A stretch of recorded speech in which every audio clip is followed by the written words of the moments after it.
just fiddling around with like icons and what do we call them?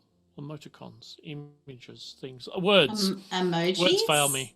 Emojis, those things. Or emoticons is old language. Yeah, I'm old. Yeah. Yeah. I remember emoticons. Yeah. Not quite as old, but I still remember them. That's what they're called. Oh, cool. We're going straight to ad break. Hello, subscribers. Hi. Yeah, welcome. I'm just gonna say nothing until nothing. Words. Do my politician thing. So, hello and welcome, and it's great to see you all, and it's fantastic that you're all here today, so I can be in front of you, and so that I can be seen by you all. Whilst I use up a lot of words and a lot of air to say absolutely, absolutely, fuck all. Whilst we wait for the ad break to go away so that we can do the intro thing so other people don't miss anything. And yeah, I can do this without having to breathe. Yes, what do you want? If this is a sign of what tonight's going to be like, can we have permission to course correct you? No. Damn it. Because you are not the captain. Mayhem is. Yeah, I'm the captain now. Yeah. Well, in that case, I'll just ask permission from the captain and it'll be fine. Granted. That's entirely suitable. That backfired terribly for you. Yeah, absolutely. I didn't think that through. Thanks, Saz. Fucking everyone's ganging up on me tonight. If Melissa was here, it'd be all of you. Well deserved, though. Leave me alone. Right, that break's finished. Very sad that no one can see Saz's burning cut of you, my dear. And I'll give you another one of those just for good measure. Hey, look, not that I'm encouraging it at all, but Saz owns the channel, so she could do whatever the fuck she wanted with that image that is up. Not that I'm saying that she should shit. Right. Moving right along. Hi. Welcome. We unfortunately are a NephthysNile down tonight because she's quite unwell. So all of our, hearts, I can't do it really well because I'm old, but there we go. Looks like lungs. Hearts go out to Nephthys, who is not well, so we hope she gets a good sleep and gets to feel much better later on. So that means, Mayhem, you're going to have to live up to your name. Because there's more chaos that's going around with less cast member now. Yeah. Anyway, One could argue it would be more chaotic if I didn't do that. Okay. Yeah, fair enough. Keep them on their toes. I'll do I see what you're trying to do there. Do the unexpected. Mm-hmm. Yeah. Okay. Fair enough. As a captain, you always have to be evolving. Yeah. Well, you got that responsibility now. Because have you still got your captain's hat? Because you need the badge of office. Oh, I do actually. Yes. All right, so you can still be the captain. All right, awesome. I just have to be really still. Nice. So welcome. This would be our 9th episode. Our 10th episode, which is going to be in 2 weeks' time, which they are always in 2 weeks' time, will be the episode that's before the one where we actually find out what it is, or was, or shall be. So in a month, we have our alternative cast going to be in, led by alternative GM Matt Briefcase Brown, who will be stepping into the GM's chair. So come along for that. It'll be interesting. to say the least.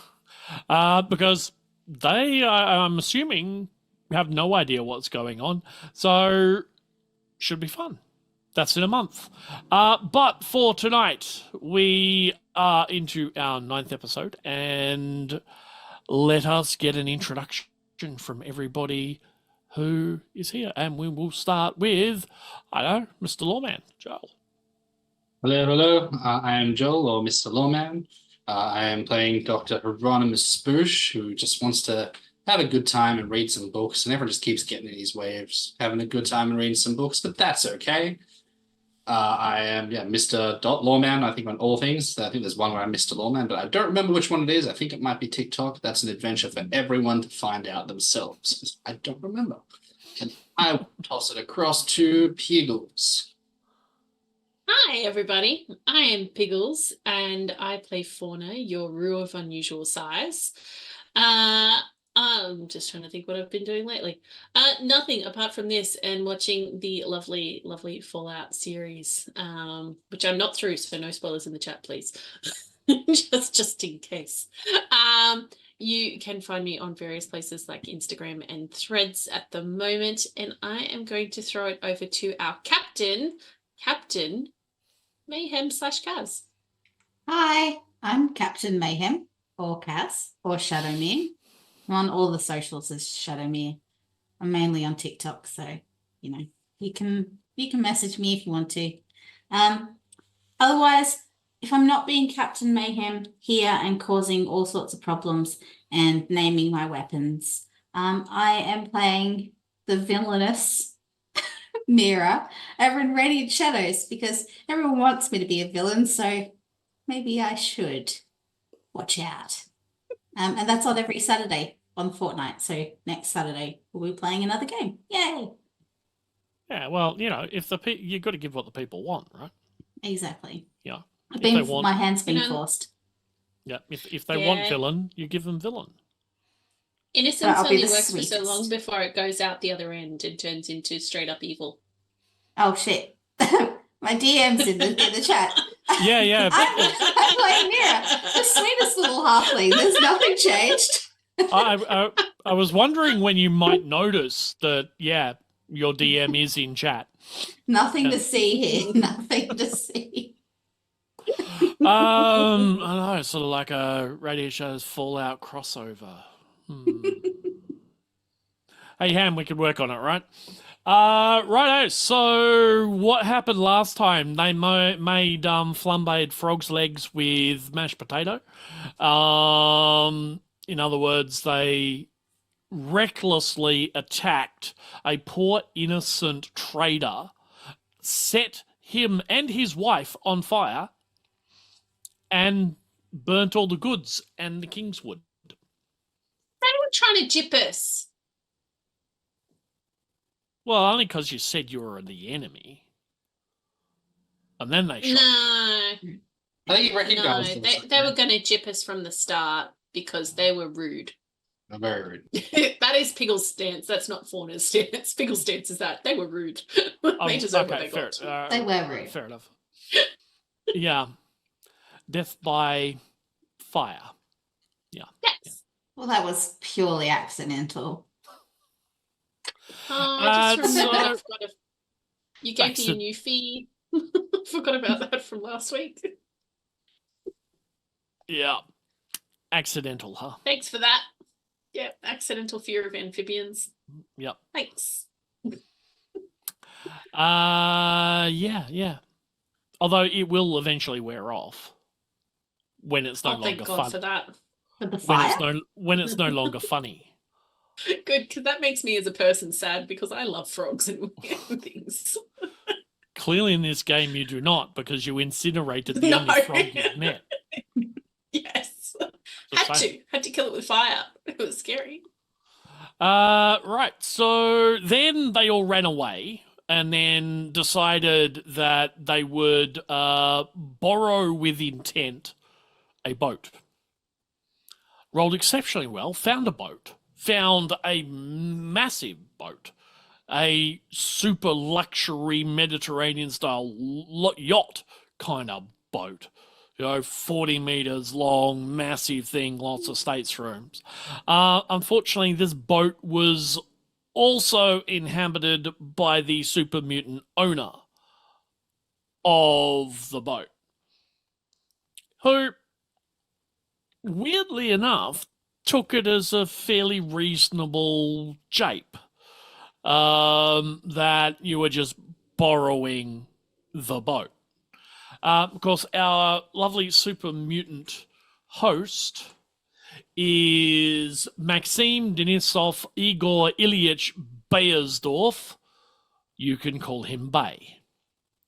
The 7.5 or 8 foot tall ish big super mutant.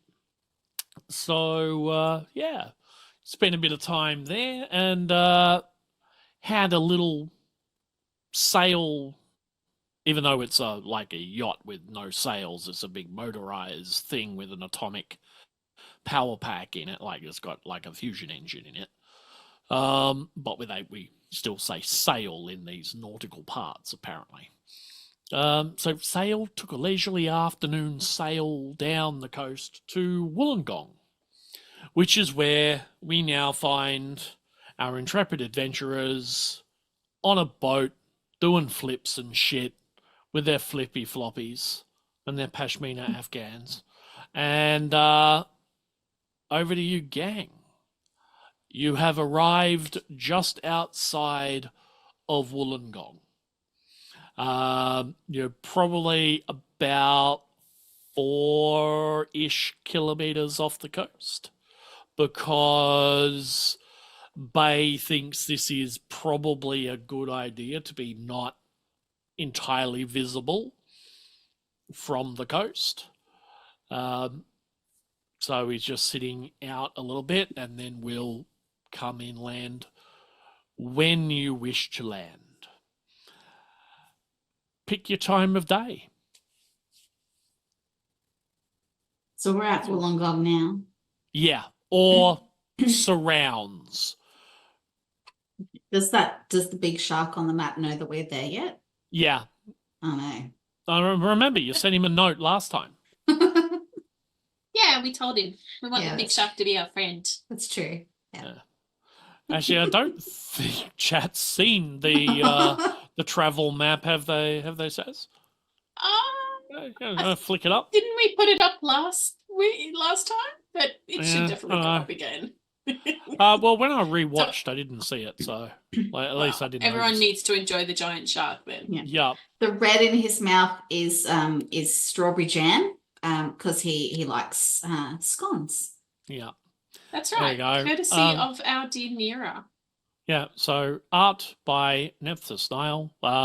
You can obtain copies of this if you wish, through her store, I'm sure.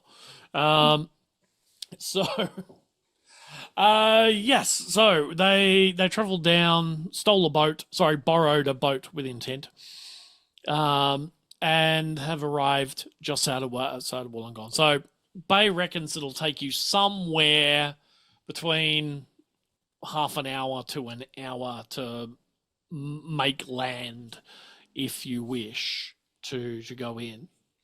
So yeah. What are you thinking of doing? What's your intentions? Well, Those are two very different intentions I'm thinking of doing. There's some serious bodily harm involved in our plans, but we also need to scout some things out as well. Now, we're far enough away that we can't see the Enclave base, I believe. That is correct. You are you're not over the horizon. But we're far enough out. Yeah. Yeah, you're about 4K out. So, you'd be a spec. Yep. For people. Okay. So you can just see land, because it's a shit day anyway. Visibility is just awful. It was a horrible rainy day here in Melbourne. So, by the way, the weather, whatever the weather I experience today is the weather they get. So yeah, it's, rainy and wet and dreary and miserable, basically. So visibility is pretty awful. Okay, and we've got the we've sort of got a rough idea on the location thanks to N.E.R.A's intel. So Yes. we do know So where you it know is. that there is a buggered up boat down sort of in the entrance to the harbour, and that there is a relatively unguarded sewer entrance that you could get into the base through. Is it big enough that Fauna can get in? Because Fauna is bigger than everybody else. Yeah, well, it's an industrial stormwater drain. Oh, okay. Well, that's fine then. Yeah. So Fauna's thoughts to the team are that I definitely think we should be going for the stealth option to basically get in and F things up a little bit. But we need to get sort of to a highish position nearby so we can scout it out a little bit. And I don't recommend going in during the day. I'd say we probably want to scout it out sort of early morning and then probably come in at night.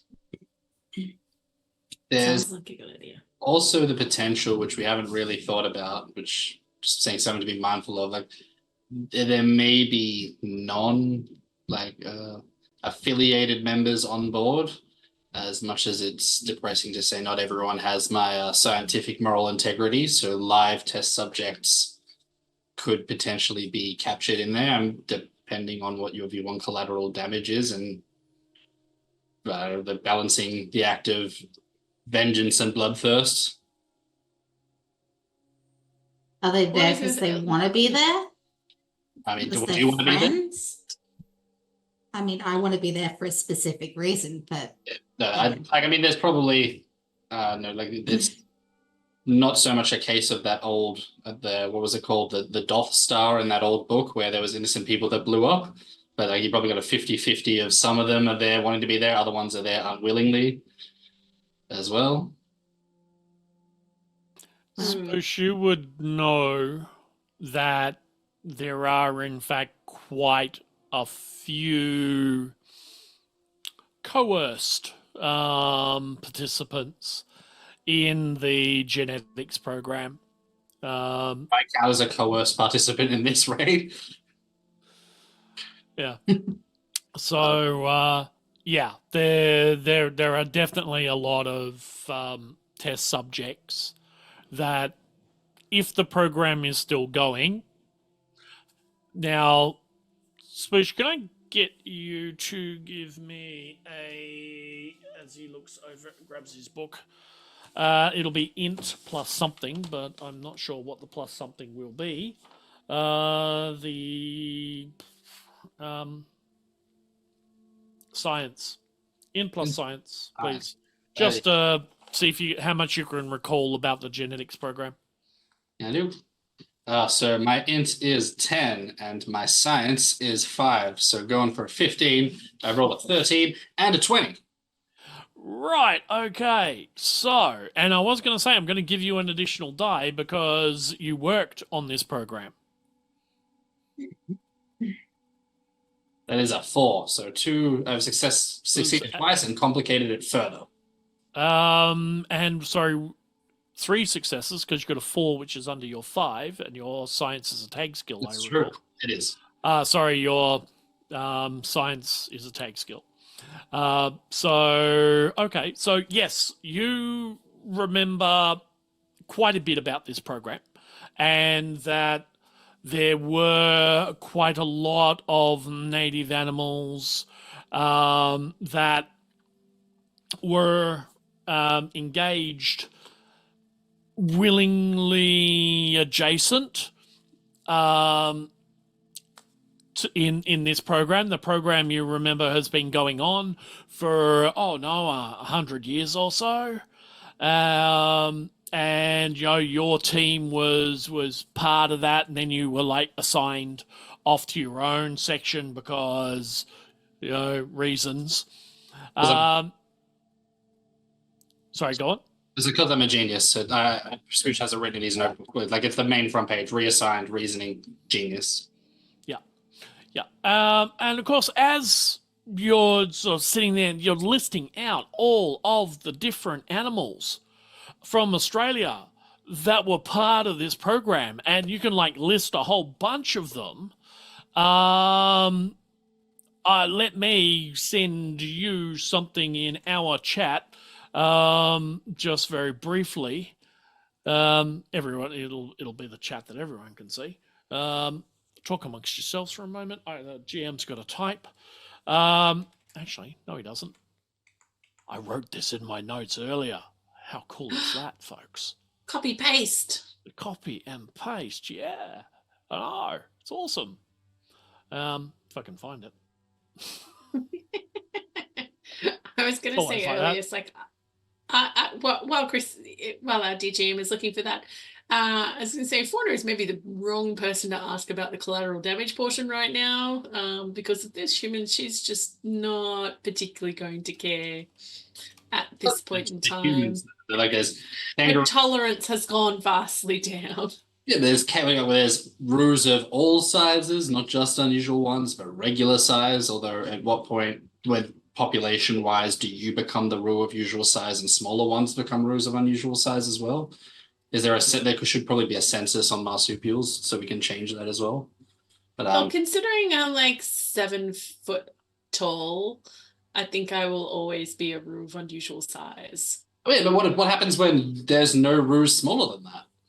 So I'll just weigh in. The complication here is that you're going to read off all of those items on that list. Oh, excellent. On the list that you've sent? Yeah. All right. Like Cool. not the individuals, Oh. just the categories. Oh, okay. There, as you're sort of going through it. So I'll let you role play that out if you wouldn't mind. Yeah, so Spoosh is kind of looking up and he's just like, I mean, but it's said like it's not. I don't know whether it's potentially like it originated that it was the marsupials of unusual size, and it had something to do with the pouch, because we had the possums of unusual size as well. I mean, there was the Tasmanian devils of unusual size too, which that was a bit different. But then it obviously expanded as we refined our methods. So there was like things like there's a bird of unusual size, but we went for the predatory version of the cassowary just to make it a bit crazier. There was the lizards of unusual size, and all manner of roos of unusual size as well. But as I said, but at a certain point, the previous world's versions are no longer going to be around as much. So you won't be a roo of unusual size. You'll be a roo of standard size, because I imagine all roos, unless I haven't you were. I mean, I'm not in no way. That's not an insult or anything like that. But you weren't overly big for the other roos when we met the roos previously. So, sure. Fauna's just going to snap whatever she's holding in her hand. She's like, so let me get this straight. There's not only potential human type beings in there, but you also have more of my people. Is that what you're trying to tell me that you were involved in, Spoosh? Well, not myself, but I'm just raising the likelihood that they're in there. Right. Mayhem, Captain, how many explosives do you have? I have a load. I've still got Gregory. I've still got Sebastian. I've still got Cedric, Cyril, Teddy, and then I have Goose's Revenge, and it's a duck. They're my two nuclear So we're going ones. to probably need all of them. That can be arranged. I Good. still have some Including the grenades goose. as well. We'll probably need those too. Do you think we'll use Goose's Revenge? Yes. Yes, I do. Maximum Spoosh, damage. I'm going to need you to make more of that grow formula for me before we go in. You've got until dusk to do so. I'll note that down. Yes. Yes, you will. Fauna is extremely unhappy and has suddenly gotten a little bit authoritative. Sorry, everybody, but not sorry. Fauna is very visibly angry right now. Like, her fur is bristling. The tail is maybe, like, there's not really an equivalent of this for kangaroos, folks who are not familiar with them, but her tail is kind of lashing a little bit side to side, much like a cat right now. Which might be breaking something from the boat potentially because she's a 7-foot Hyrule. She is very angry and is going to, and I think is actually going to interrogate Spoosh. It's like, okay, if they are storing people still, where are they going to be? You know this place. You've been here. Where will they be? I mean, it's been a while. I've been doing the like genetics lab, but I mean, there's probably active tests going on. At some point, they're like the likelihood of some of them, whether Stockholm syndrome is set in, or some of them just voluntarily joining on board is also possible. So there could be some in the like going around. It's an extremely big building. Is probably the most likely one. The biggest building is really it. And are we to assume basement because this is Enclave and Tortury, or? I mean, I wouldn't make any assumptions, but I mean, yeah, I doubt it. I mean, there's no real like a lot of this is adapted from pre-war architecture, so there's no real standard format. Like some of them are likely to be this sort, some are supposed to be this sort. It's a bit more of it's a kind of like looking at a needle in a haystack or a row of unusual size. Right. Saz, if you could flick up the base diagram from Intel, then Shad will be able to see what's going on as well. And yes, it'll be the very large building down in that bottom right-hand corner.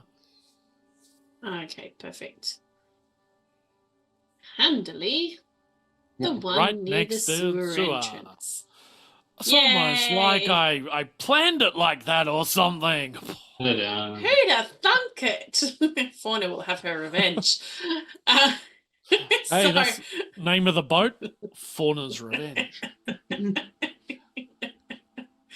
Fair. Beats my original Get a Boat Up, yeah. No, right. I like that. It's grown on me. So, can I ask whereabouts in the boat or on the boat is everybody? I'm assuming we would probably be at the helm. In the bridge. Mm-hmm. Yes. Well, N.E.R.A is going to be down in the hold recharging. Convenient. The robot ran out of batteries. Hence not appearing in this episode. And Bay is up on deck near the pool.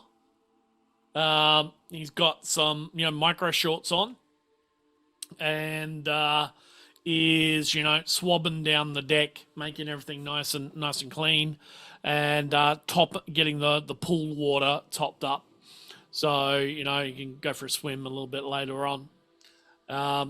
So you guys are in the bridge. Spoosh, are you on the bridge or heading down stairs to the laboratory that you found earlier to make Fauna's grow juice?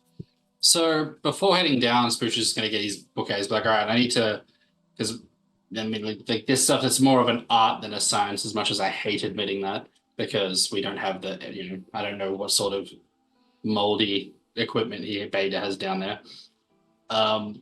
Ignoring the grow juice, that's fine. I can figure that one out. But just so I can understand, so I'm clear when we go in there, the plan is to rescue everyone who is not human and to kill everyone who is still human.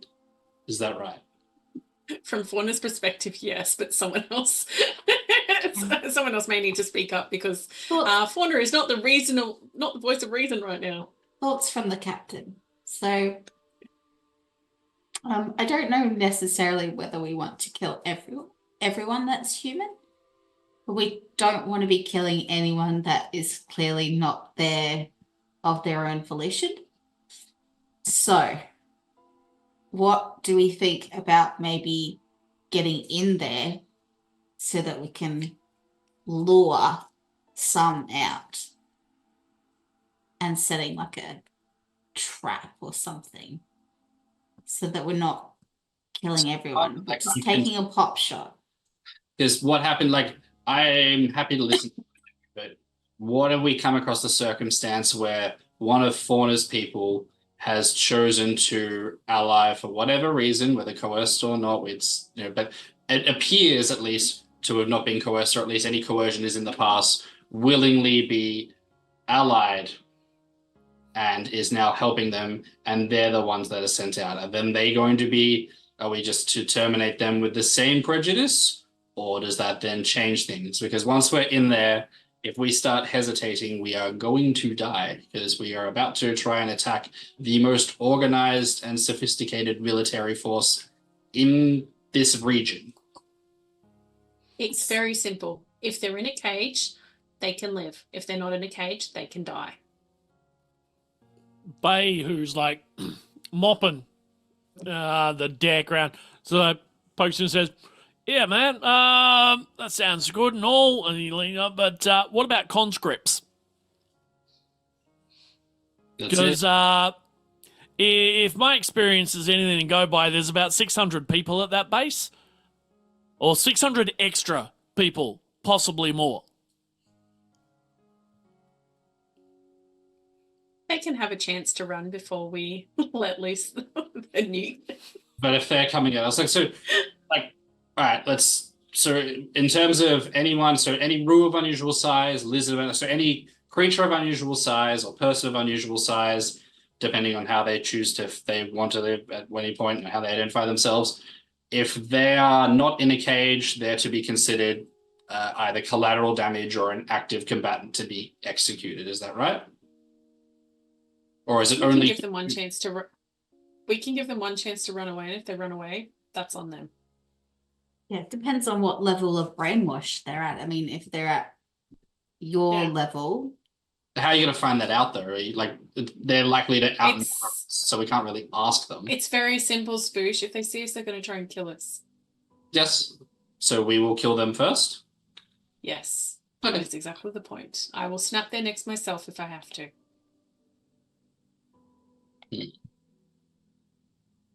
I mean, I would also potentially be willing to...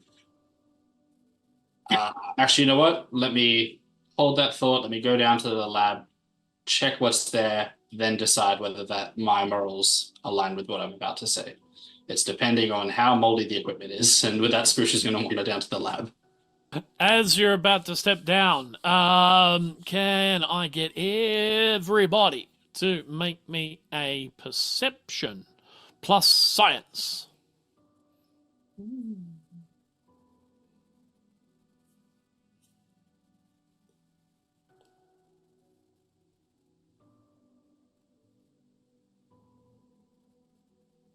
So for myself, my perception is an extremely secure 7, and my science is a 5. I have rolled a 4 and a 5, so I have succeeded many times. So you have made 4 successes. I see. Nice. I have. So I needed to get under. What did I need to get under? I need to get under 11, but science is one of my tag skills, so I got. I think that means I get 2 successes, and I have 1. If failure. you get under, yeah, it becomes a crit Yeah. if you get under your skill. So that was 2? Yeah. Okay. And Mayhem. I had to get under a 7, and I rolled a 4 and a 15. So 1, 2, and 3. No, 1, 2, and 4. Okay. So Mayhem sees this screen that's kind of roundish, and it's got a little like a clock hand going round it, and there's this blob that highlights. It goes ping, ping. Sees this little blob, and the blob seems to get seems to be getting closer to the middle of the screen, which has a little boat icon in the middle. Fauna sees the radar and sees a contact that is heading towards the ship that you're on really quickly. Spoosh sees the size, velocity, and direction of the contact is it's probably a Series 3 armed and armored vertibird that is going to be upon your ship in roughly now. As this vertibird comes ripping out of the sky and opens up with its chain gun, 5mm chain gun, spraying the entire boat. As it does, everybody dives around. I was intelligent and pre-rolled all of this. So there is going to be me telling you what happened, because it sort of like does a loop around the boat, around the ship, and then goes to bugger off. Whereby you get to return fire should you wish to. Completely unprovoked attack. Unacceptable. Yeah, just because we're planning to doesn't mean that they can come out of nowhere. What and sort of fire person us. does that? Honestly, So rude. The enemy. no morals at all. Don't talk sense, GM. That's rude. Oh, I'm sorry for As you should being, be. for once in my life, sensible. That's why it was rude. It's unexpected and not acceptable. All right, fair enough. Okay, so damage taken from this encounter, which was well, N.E.R.A would have taken 7 damage and got hit in the leg, but she's down in the hole, so she's okay. Spoosh takes 4 damage to your right arm. Maise, you're taking 7 damage to your left leg. As these things punch through the roof of the deck of the cabin. What sort of just physical damage? Just physical. And these are all 1 success. So if you have your armor, you could mitigate using your armor. Fauna, you take 8 damage to the torso. And Bay took a couple of shots as well. As the vertibird sort of starts to, is like doing its pass, Bay dives into the cabin, starts rummaging through a drawer and pulls out one of the largest hand cannons you have ever seen in your life. It is what appears to be a 12.7mm or a 50 cal revolver. And he just picks this thing up, takes a moment to take a bead, and just things just go boom, boom, boom, boom, boom, boom, boom, and fires off 6 rounds into this thing. You see a couple of sparks hit the engine, but it's still going strong. Should you all wish to return fire, you may get 1 round to shoot back with whatever implement of destruction you so wish to, including a tactical nuclear device. Yeah. I don't know if I'm going That to was- waste my bombs, my nuclear bombs on this. I think we could save that for a few more people. But I would like to see if I could throw one of my unnamed grenades in there. Not my ducks. Just regular. Not the ducks. Okay. Not Yep. Give it a go. So that would be Endurance plus explosives, I do believe. What about rowing? Oh no, Or throwing. explosives. Yes, throwing. Explosives Yes. is fine. Actually, that's one of my tag skills, so I'll do that. So endurance plus explosives. No, throwing, you are correct. But I want explosives because it's better than throwing. All right. I'll allow it. Hey, so I need to roll a 8 or under. And I have rolled a 12 and an 11. Okay. Remember, you do have action points. You You can do. buy extra dice. With How many do I action have to points. spend to get 2 more dice? 4 action points. And you also have luck. Oh, yeah, I can use my luck point. Yeah. Okay. I will roll another 2 dice then. So I'll use up So- my action points. Okay, so you got 2 action points left out of your 6 that you start with. Yeah. Cool. And that did not go so well. 19 and a 17. So try as you might to lob the grenade. Well, you do lob the grenade. It just doesn't go where you want it to go. And lands in the water with a rather satisfying bloop. And then boop. And this like plume of water comes up. Looks very pretty. It's rather Did it- picturesque. Did it blast the shark up and into the helicopter? No. Damn it. But if you make a luck roll, you can have a fish or two. Going grenade fishing. All right, I will do that. Yeah, why not? I had to roll a 5 and I rolled a 3. All right, so yes, you've got a couple of fish. Woo! Yay! Which are, Food! Dinner! nice. Anybody else retaliating, responding as this thing basically is doing a pass and then shooting off where it was continuing to go? Spoosh as well. All right, give it a go. Have a bash. Lumber out. That is fancy laser gun. That's what he does.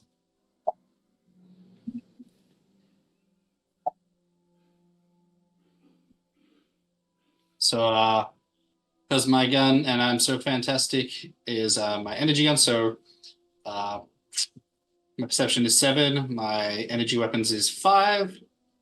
I have rolled a 3 and a 2. Nice. So 4 successes with my laser. All right, so you only require 1 success because it only has a defense of 1, but it is very heavily armored. So with your extra 3 successes, do you want to bank them into the kitty, or do you want to convert them to damage die? I'm going to convert to damage die. Okay, so for each one, you're going to add an additional damage die. So that will add 3 damage die to your pew pew.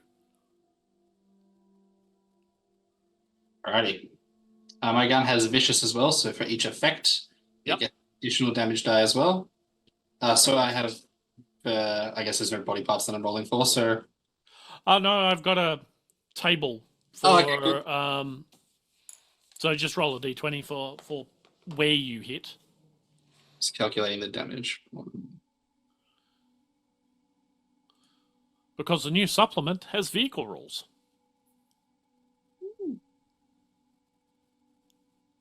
So that's 7 damage and 2 additional effects. So I guess 9 damage. 9 damage, yeah. And I have rolled for where I am firing an 11 on the vertibird.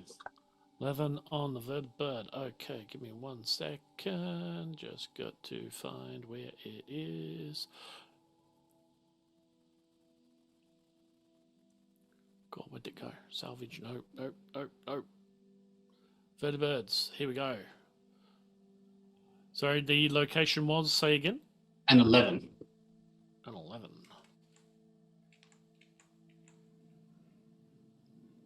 Fingers crossed for fuel tank. Awkwardly. Left wing. Oh, yeah. And you penetrate and do 1 point of damage. Boing. Yeah, it now has 63 hit points. Do helicopters have wings? It's a vertibird. Oh, Does.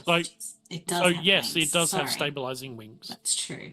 In Got my left head, I was engine, right thinking of- engine, chassis, left wing, right wing, weapon, and nose guns and door gun. I And was it just is all thinking of a regular helicopter. very heavily armored, these things. So you get a couple of shots off. It sort of pings off the side a bit. You think you've done a little bit of damage, but nothing. It's really going to slow it down. Even Bay's 50 cal hand cannon has really only done marginal amounts of damage to it, and it just flies off once you start returning fire. Yeah, it's then that you notice there's another boat that's kind of snuck up on you. And hang on, it looks a little bit like this one. Here's one I prepared earlier. And it might be flying a little pirate flag off the back. And as you sort of like doing the blah blah blah blah, as the vertibird as it flies off, kind of hear this little dunk noise, and your boat sort of shifts forward a little bit, and of course you all turn to see what's going on, and you see a bunch of pirates clambering aboard, because pirates. Yeah, this is my yar. Pirates. Yeah. You see four. One is clearly the pirate captain, because he too has a paper hat with captain written on it. I got one-upped by a pirate. I haven't got pirate or captain written on mine. Yeah. You should have captain written on yours. That was my mistake. Yeah. As long as you write it in pencil, so that when you need to be captain, you can write captain on it. But when you need to be pirate captain, I'll do one. It just needs to one on one side and one on the other side. I like I'll the just- little. I'm just about to Rose. blow this out of the water. I'm going to write number 1 captain on it. Oh. Yeah, Yes. There you you're go. really, Beat that. Given the fighting words with that.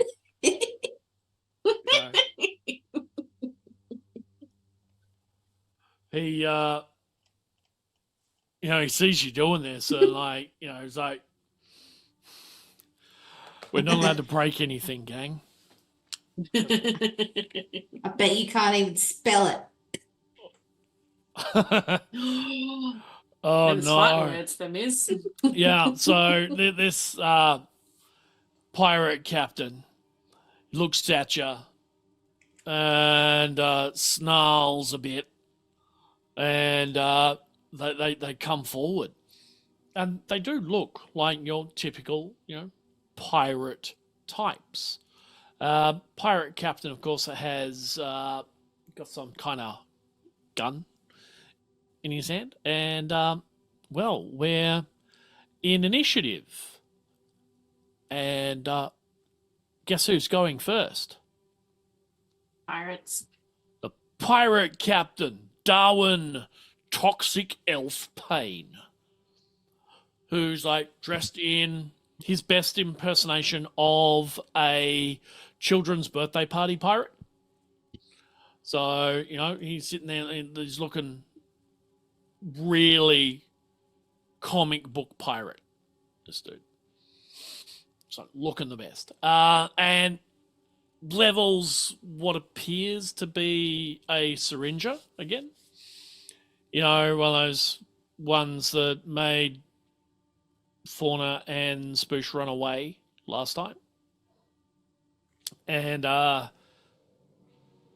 lines up, takes a bead, and fires at Mayhem and misses.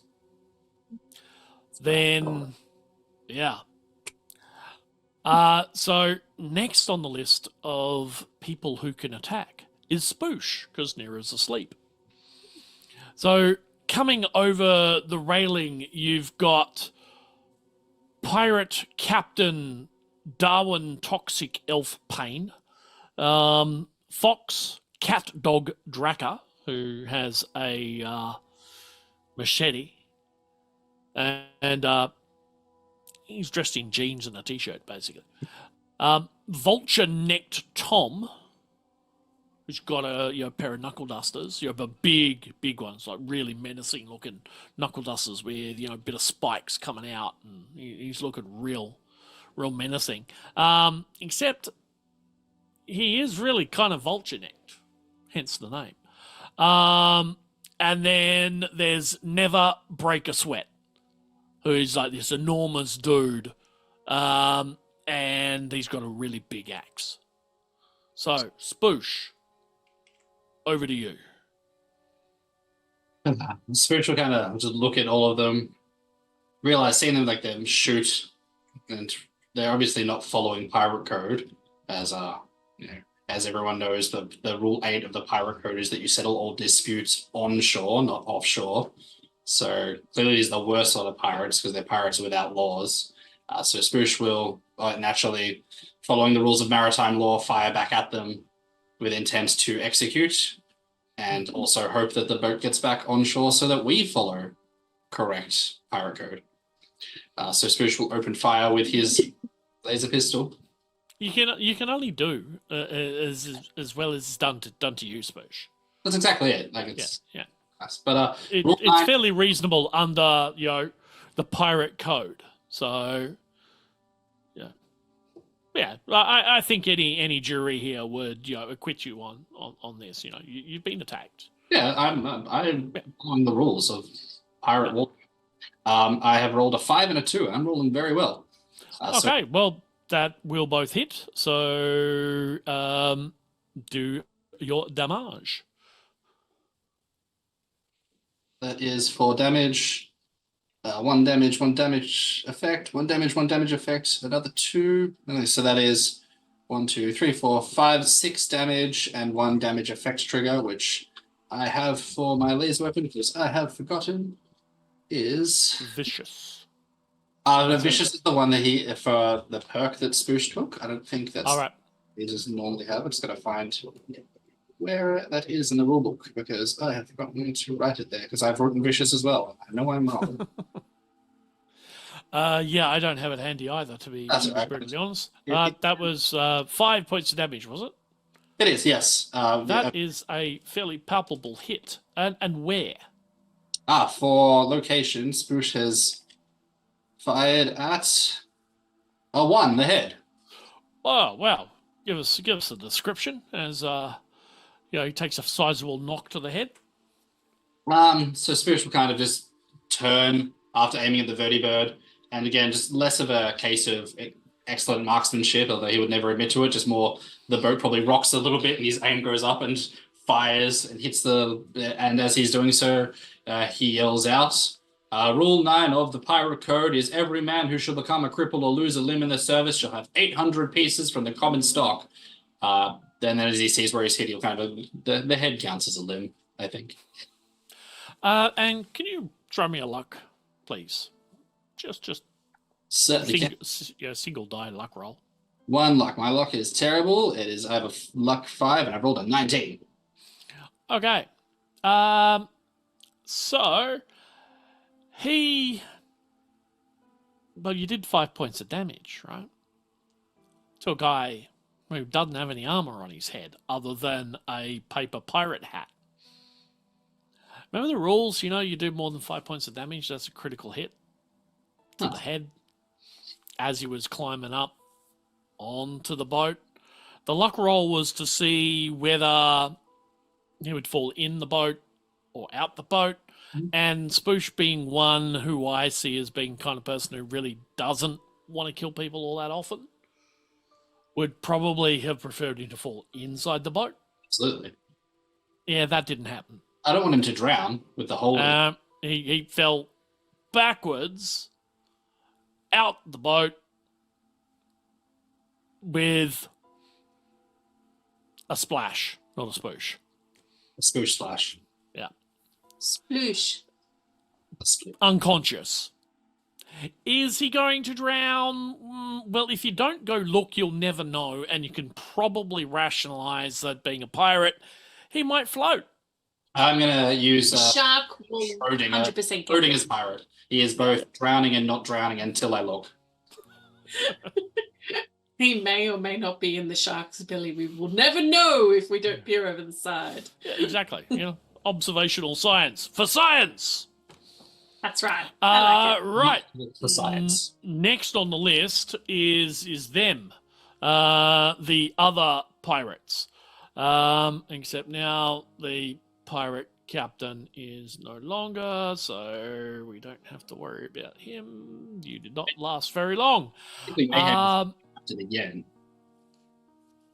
So next is Fox Cat Dog Draka, who springs forward lightning fast and hits Fauna with a machete in the torso again, doing 5 points of damage with a 1 piercing.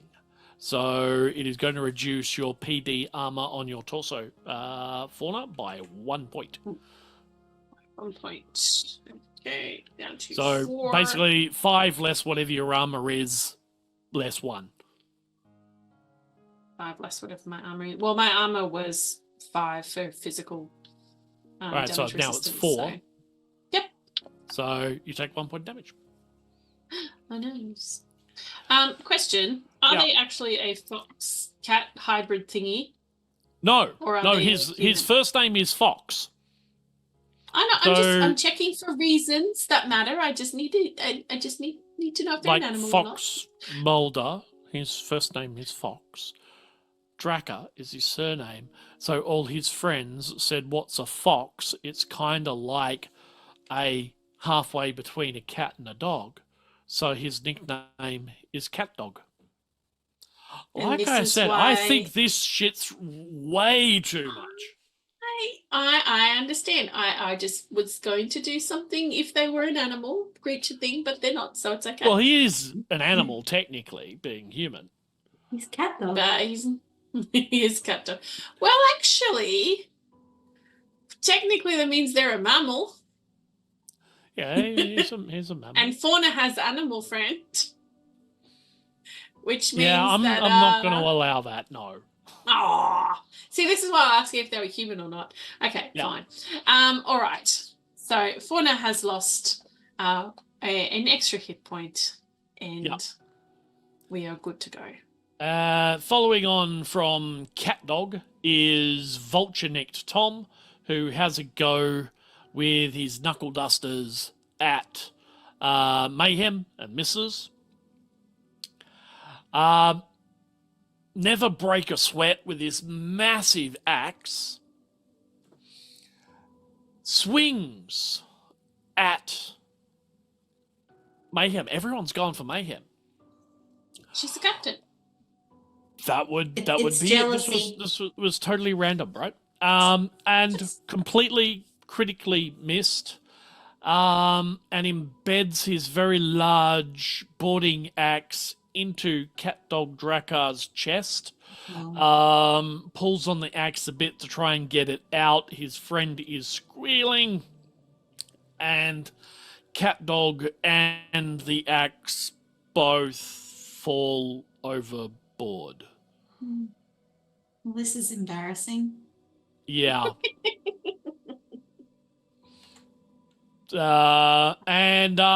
Hey, it's who's next? Fauna. Fauna, it's up to you. Yay! So now Fauna is you, pulling you- out the mower's sword. So Cat Dog is off the boat. Cat Dog is off the boat dead. Great. Kill your Who's- own goal. Rip That's cat right. dog. You've got Captain is dead, possibly not Also dead. dead. Don't know. No, we don't know until you look. Schrodinger's captain. Yep. Could It be belongs treading to water. the sea now. So he's out. and that just leaves vulture-necked Tom and Never Break a Sweat. I'm going to go for Vulture Neck Tom because I like the name. Okay. Yes. And both So- of them are now unarmed. Vulture-necked Tom has knuckle dusters. Yeah, all right. Okay, so I need strength plus melee, so I need to get under 10. Fingers crossed. Woohoo! I got a 9 and a 2. So that will do nice. And now I need to pull out my damage die. Yeah, These things do so I need to you might- roll 4 of those things. Okay, 1, 2. I should have pulled these out earlier. Sorry, everyone. I was not prepared, apparently. You There were we go. not Okay. prepared. I'm not prepared. I can't handle the truth. Okay. What have I got? All right. I've got 2 blank ones and 2 of the little bullet holly ones. Because it's been too long since I've been in combat to remember what they all do. Okay, 2 blank ones mean nothing. You miss. No Thought good. so. Don't know. Bullet holy ones means damage, so you count up the number of bullet holes, and that's the amount of damage you do. 4. 4. Okay, so you do 4 points of damage. How you got 2 successes, which is enough to get over the top of the damage resistance of 1 that you required for this level of opponent. Yay. As your opponents get tougher, you need more successes. Fair. So you did how much? 4. Less 1 armor means you did 3 points of damage to a vulture-necked Tom. Nice. All right, let me just note that down. So done. Next is our favorite pyro, Maise Mayhem Jones. You're on stage now. Yay! Over to you. I would like to use my baseball bat with the spikes on it. Yep. I'm going to see if I can knock one over the edge of the boat as well. Yeah, you could give it a red hot go. I'm going to go for Noodle Neck Joe. Or what was his name? Vulture. No sweat. Can't even be bothered to learn his name. Vulture-necked Tom. Vulture Neck Tom. It's not his fault. He was just born that way. Right. Well, No, I'm not going down that road. so I need to do strength plus melee. Yeah. So I will need ooh, I have to get a 6 or under. Let's see. Ooh, so I rolled a 6 and a 14. Well, that would be 1 success, which is enough to beat the 1 success that you needed to get. Because these are just a trash mob. So even though they've got names and personalities and lives, or had lives, hopes and dreams, aspirations, they might even have family. Did you consider that? Now they're going to go and visit the bottom of the ocean. I don't think they'll. Oh no, it's not hugely deep here. The shark might stop by. Yeah, well, at least the crabs and cuttlefish have a bit of a nibble first. So go on, do your damage. Mm. And roll your location as well. Where did you hit poor vulture-necked Tom? So, I got him in the torso. You got him in the torso. Well, that does kind of start about neck-ish. Yeah. And then, if you wanted to drift into the neckage area. With the Just for the script. damage, Yeah. do I roll? It says in my damage box, it says 5.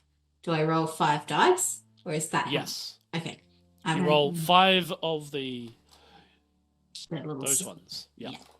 Okay, so that's 3. So I got a blank one, a Yep. bullet hole, and a smiley fallout dude. And then I need to roll Okay. 2 more. And then Cool. I got 2 more bullet holes. All right. So bullet holes are damage. So that is 1, 2, 3, 4 points of damage because you get for the smiley guys. for the camera. There we go, chat. Smiley guys. That the Vault Boy is damage plus effect. So whatever damage effects your spiked Ooh, baseball bat has it's got piercing. come into play. So you have to tell me what they are because they'll be written on your sheet. It's I don't piercing. have your sheet. Piercing. Yep, it's gonna puncture him. Yep, piercing ignores armor, so 1 level of armor, so that's good. And so you do 4 points of damage to vulture-necked Tom, who in around the upper torso-ish area. He's not feeling happy about this. He's still seeing. You would imagine he's a bit bloodied. The spikes went in. There's, a bit of blood comes out. So yeah, he's you would estimate about halfway dead, which is still halfway alive, right? Depending on the optimist. Yeah. Vulture Neck Tom, despite the name, is quite the optimist. So, he's still half alive as far as he's concerned. But yeah, he's not looking good. So yeah, nice golf clap. There we go for the hit. That would be the end of the round. Now, normally it would be the captain's go, but he's having a little swim. So, Spoosh, over to you.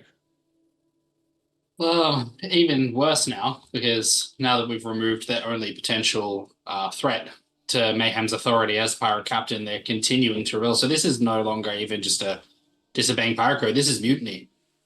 And in Spoosh's mind, the small attempt he was going to consider to take the boat back on shore to handle this properly no longer applies, because these are no longer pirates, they're mutineers.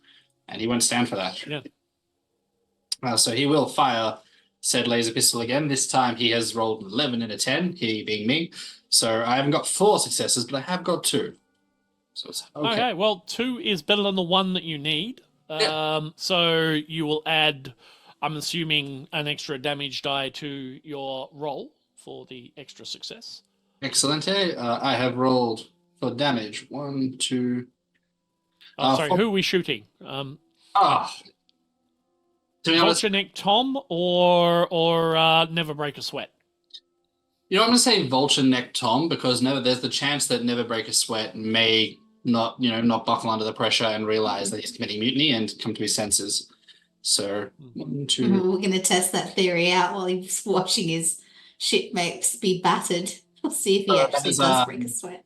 Yeah, exactly. It was the end of the thing. Right. The last thing you want to do is die a sweaty pirate. Well, Never Break a Sweat doesn't break into a sweat because he's big, he's buff, but his name isn't Never Doesn't Cry. And he's just whacked his mate. So he's tearing up a little bit. He's just killed his friend. No. I was just thinking I'd be all right if we made him cry. But he's made himself cry, which is even better. Self-burn. That's It right. also follows the rule of enemy of my enemy is my friend. So Never Break a Sweat, not Never Doesn't Cry, is now, in Spoosh's mind, his friend. And so instead he's going to shoot at the Vulture Neck fellow, Vulture Neck Tom. Vulture Neck Tom, yep. Just because, and then on top of that, he's helping his new friend, because if Spoosh kills him, there's less chance Never Break a Sweat will kill him. And he will feel better for it. So that is 5 points with 1 piercing effect damage to Vulture Neck Tom. Vulture Neck Tom. Can I have that luck roll again? Of course. And this if you succeed, you can decide which side of the boat you want him to fall on. I have not. It's just a major wound. You knocked him out. Oh, where did you hit him? So my luck of 5 I've rolled a 12, and for where I have struck him, I've rolled a 16, which is the left leg. All right. So you failed on the luck. So splash. You've shot his kneecap out. Nice, neat little laser beam hole in the kneecap. Mm-hmm. He falls off the boat. Excellent. I'm not killing them, the sea is. Yeah. Technicality? Yeah. You can live with that, right? Absolutely. Next is Never Break a Sweat. And I'm gonna have to.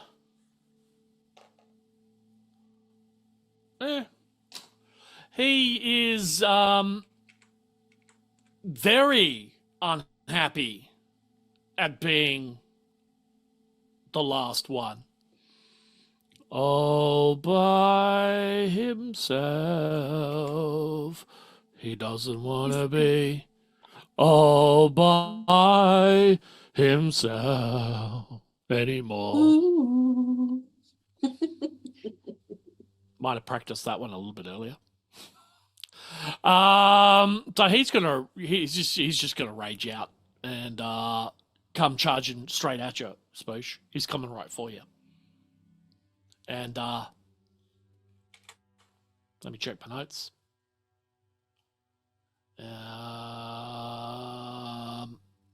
He hits. And he's going to do 2 points of unarmed damage to you as he punches you. Okay, that's a weird place to punch somebody, but there you go. He punches you in the left leg, in the kneecap. Maybe it's in revenge, but he comes down and goes like, rah, drops to his, does that sort of martial arty squat kind of thing, hooah, and bang, straight into your kneecap. I think Spoosh sees it because, as seeing him running at Spoosh, he understands how emotional Never Break a Sweat is. So Spoosh kind of drops down to one knee to kind of hug him to be like, it's okay. And to Spoosh, he's just tripped over. So Spoosh hasn't even recognized, because it's good, that's not going to get through Spoosh's armor. So it's just going to Spoosh is going to kind of just pat him on the back as if they're just it's okay. It's all right. I understand. That is so condescending. I love it. Thank you, Spoosh. Just give him a hug. Spoosh.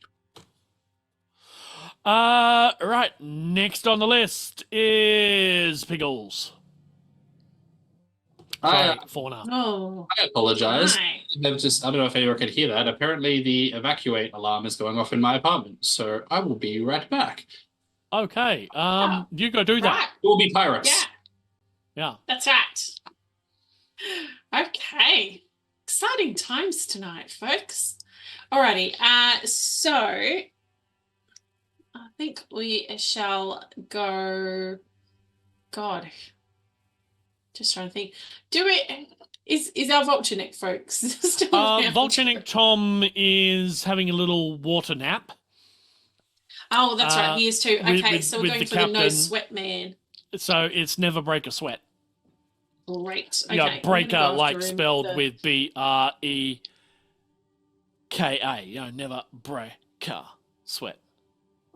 I'm going to move past that, GM. It does not dignify a response. I'm going to roll instead with your terrible punish. Fine. Flash out that NPCs. That's right. Not when they die this quickly. That is 2 successes again with a 9 and a 3. Yeah, all So right. I'm Yeah, going to- that's definitely going to hit. Definitely. Oh god, okay, that's gone under my keyboard. There we go. I got one of the little fallout faces. Okay, so 1 damage And- and an effect. And then 2 more damage on top of that. So 3 damage and 1 effect. Yep. And my effect is piercing damage. Okay, so stops any armor that he had is no longer there. Mhm. Hey, buddy. We lost a Spoosh, but we gained a Varian. Ah, hi kitty. And well, that's the that's the Can I tell first- you where that went? Because it was in the head. in the head. So sorry, how much damage? No, I saw it to 4. the head. Was 4. yes, 4. Okay. That's a palpable hit. Remember, 5 is critical. So he's quite hurt. And Mayhem, over to you. You Go, have Captain. one target. I'm gonna go for Never Not Cry. Yeah. and I'm going to use my baseball bat again, and I'm going to swing and hopefully hit his head. Kneecaps would be good too, Can't, but head can't is remember also their worse. names. So disrespectful. And now you're just wailing on their hurt bits. Well, I'm sorry, but it's disrespectful coming onto my ship without an invitation. Excuse me, whose ship? My ship. Well, she's the captain. I'm the captain. I've got the hat to prove it.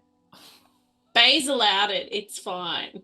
Yeah, Baze sounds, I think he's over there like swimming and just, sunbathing Yeah, and stuff. he He's not just involved hasn't at even all. noticed. He's got his beer hat on.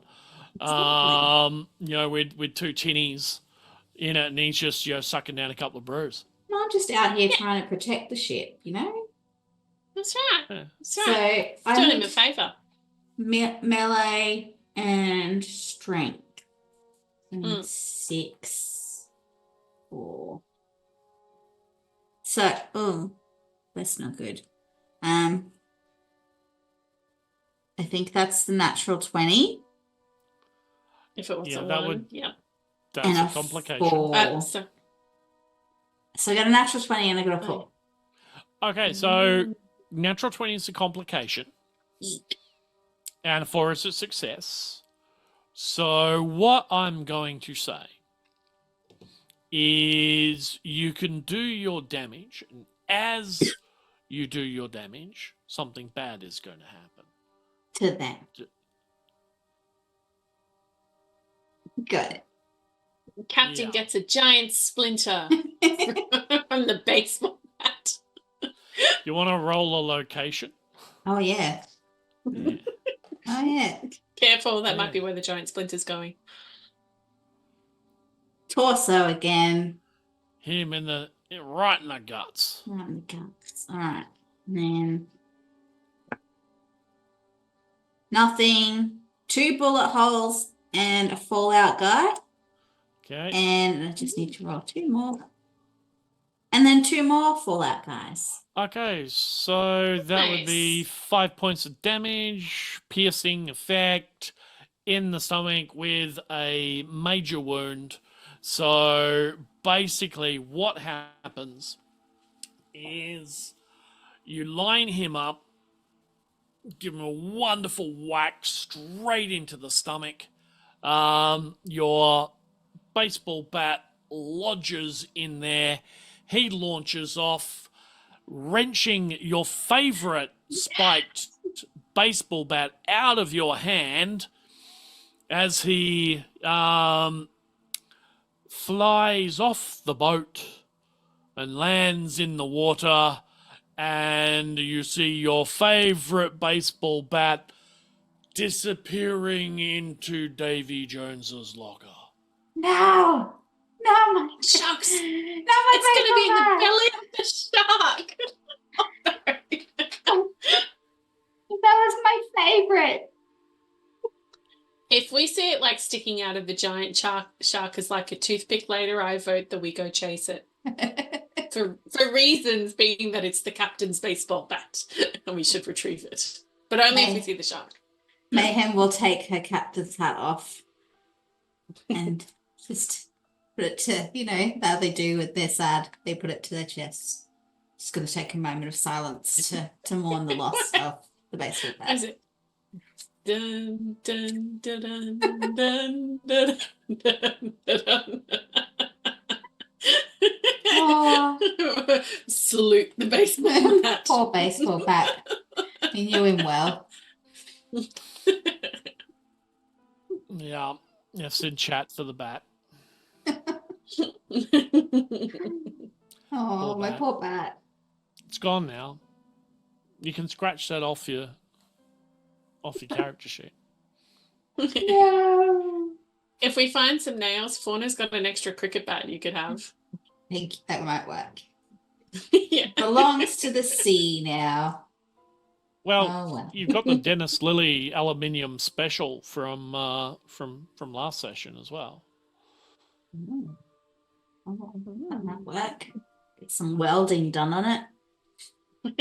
Yeah. Or just some No, really aluminium strong cricket gaffer bat. tape. Or you could, gaff it. Yeah, yeah. Super glue might work if we find any. Anyway.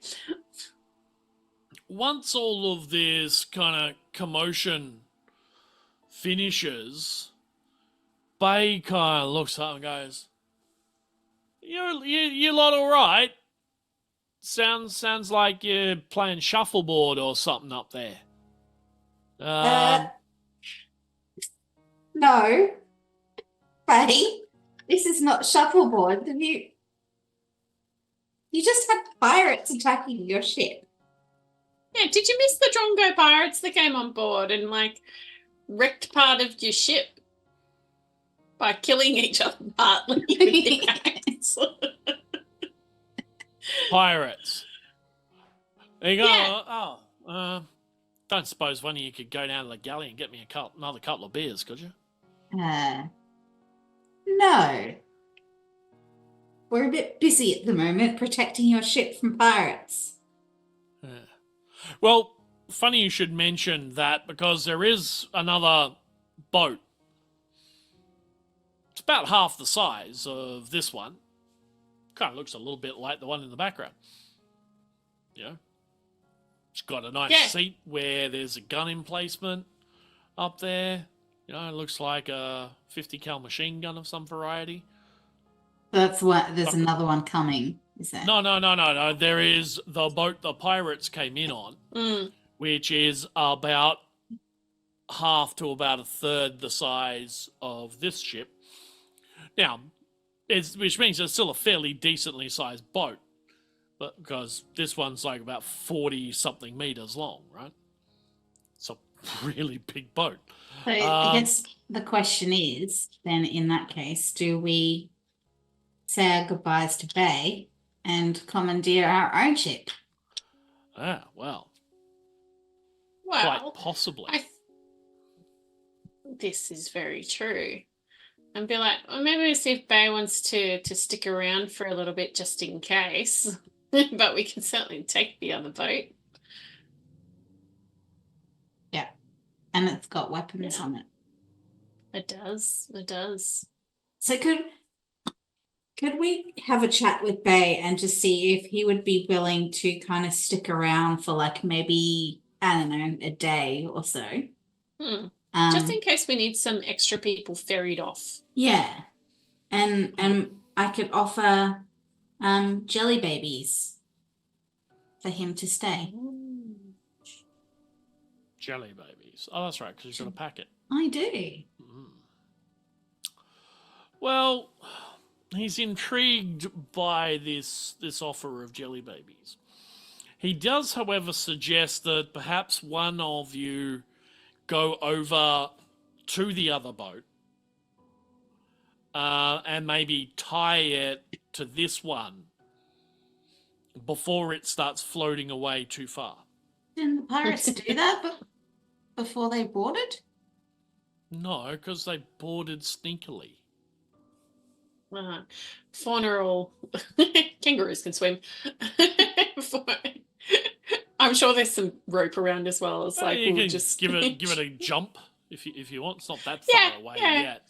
Yeah, probably only about Fauna will jump over and a couple of meters at the moment. Oh yeah, Fauna could totally clear that. Not actually knowing how far Fauna can jump, but no, I will assume yes. And yeah, Fauna will jump onto the boat and nudge, like throw a line over so Mayhem can start, or Bay even can start tying it to the boat. Yeah, and that takes a little bit of time. But not a huge amount of effort. It's not that badly. Not bad a job. Can Fauna check the boat to make sure there's no one else on board? Hey, you learned something from last time. I like you guys. yeah, that's fair. Yes. Would you like to search the ship? Fauna would like to search the ship, please. Okay, it's fairly messy. Consider, Are we talking that. like teenage boy. We're talking school age mid-20s messy? bachelor share pad. Oh God, Messy. it's gonna stink too. Yeah. Okay. Yeah, it's got a certain funk.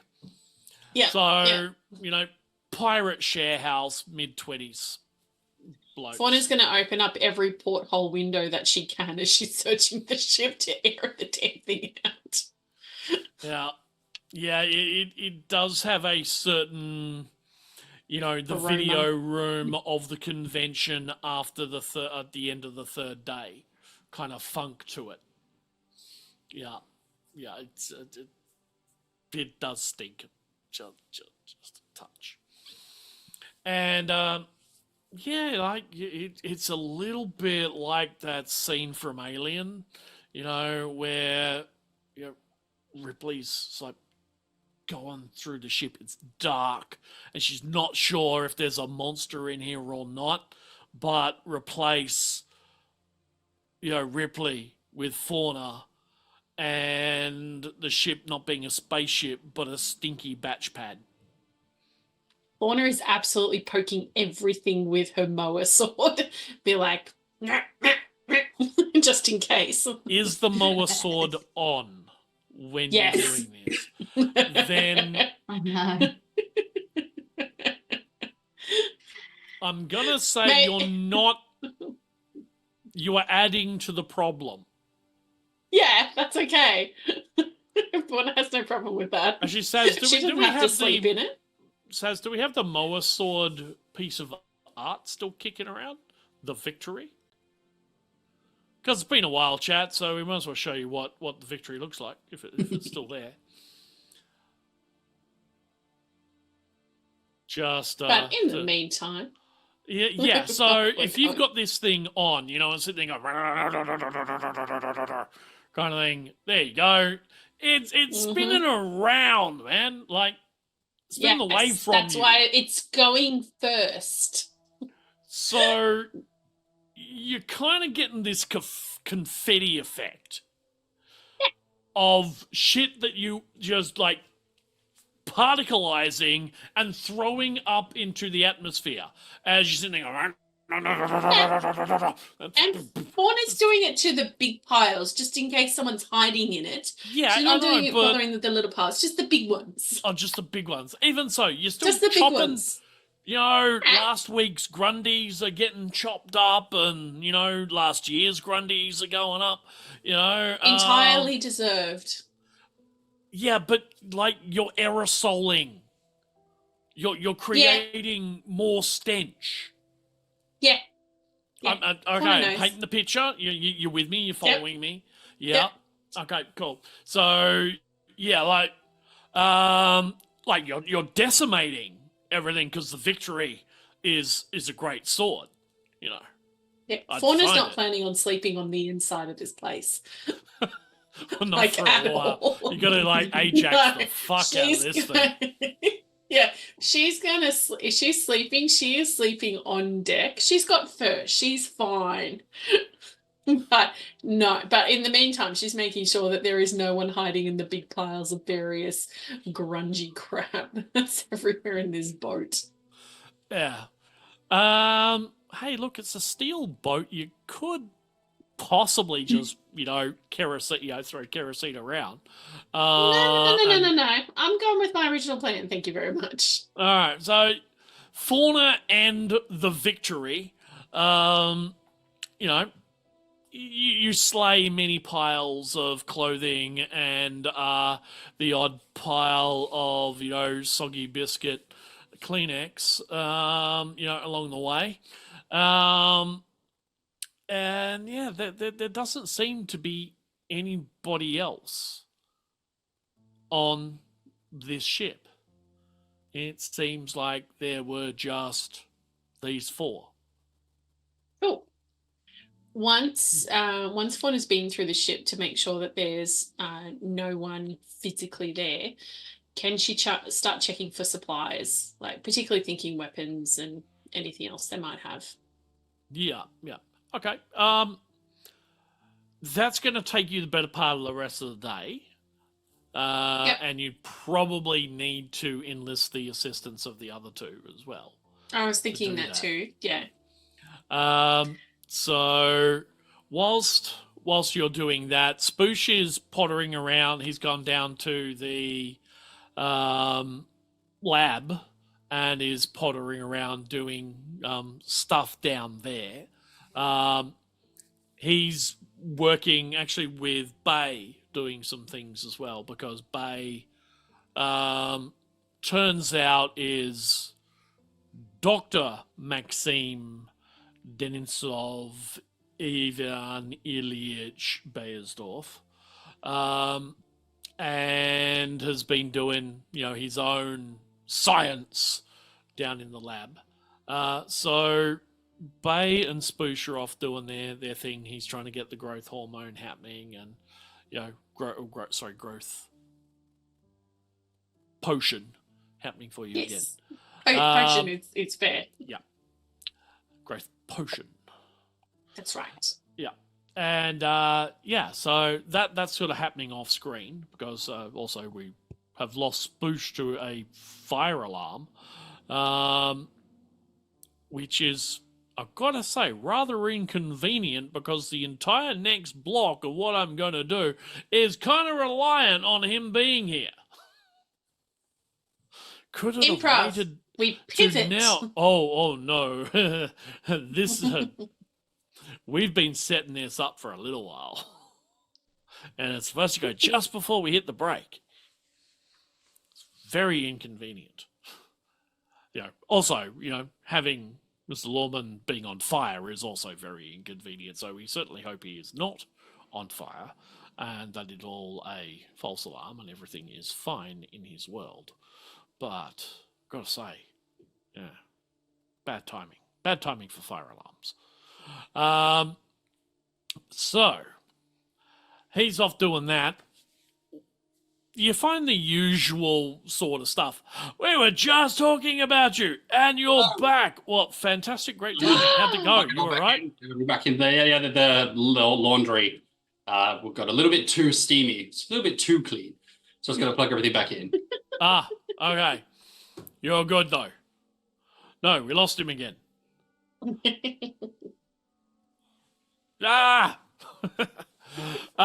good. In the meantime, what are the things we found? All right, that's a very good question, Jim. About Jim there. Everything's good? He's back? Awesome. All good. Sorry, the electronics all turning back on. All good. Hooray! All right, so just to bring you back up to speed, Spoosh. The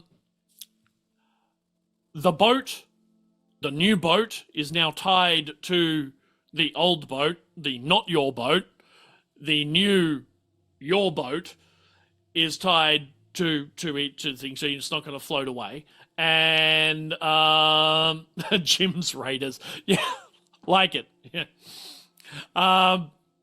And no, sadly, toxic elf seems to have turned into a submarine, and just sunk quietly beneath the waves. On a recon mission. Yeah. So you, Fauna and Mayhem have been picking through, finding stuff, which is where we were about to get. Well, she's been using the victory to find stuff. I have made the funk inside the ship worse. Yeah. Ever so much worse. Making sure there were no people there, so it was in a good cause. And noting what the time is, you and Bay have gone down to the lab. Excellent. So as you're down there, you're sort of kicking around, and you find a few vials of various different things. So got different names to them, FV361J and all this sort of thing. And you find a little folder with, corresponding names. And as you sort of looking around at these things, Bay's like, oh, yeah, they're the various different, experiments and, some of these work, I don't know what half of these things do. Never really had anyone to try them out on. And he kind of shows, hey, because, hey, I made me by doing this. So, hey, some of these are really cool. Not entirely sure what they do, but, it's all good. And, he's sort of like, so, where things in the lab are, I'm going to go get a beer, do you want one? Yes. Actually, I would love one. I'm gonna just run let's call this a peer review. So like internally, the calling anyone else his peer kind of does physical damage to Spoosh. But anyway, so the rules of engagement as a, no, I don't want to say pirate, as a maritime soldier, as it were. We were discussing previously that humans are the enemy. Would you still technically consider yourself human, Bay? Or No. fair? No. And he's like, he thinks a bit, and he's like, I was human, long time ago. Maybe,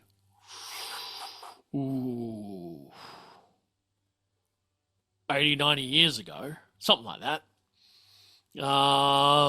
And then, I was doing like, I used to be don't tell anybody, but an enclave scientist. No, this is a peer review. And so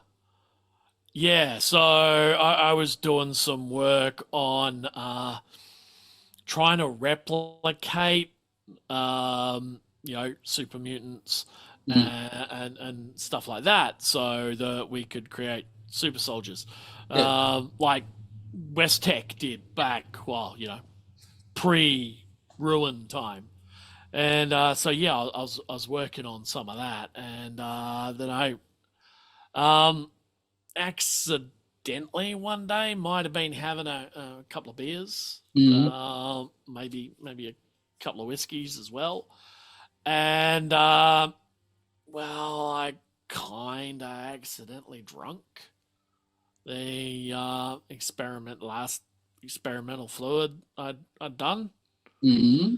And, hello there.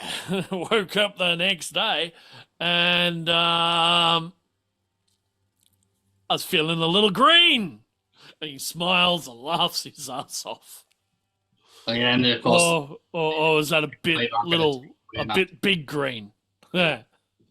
Yeah, the whole that is the whole hardline pure human is a contentious topic.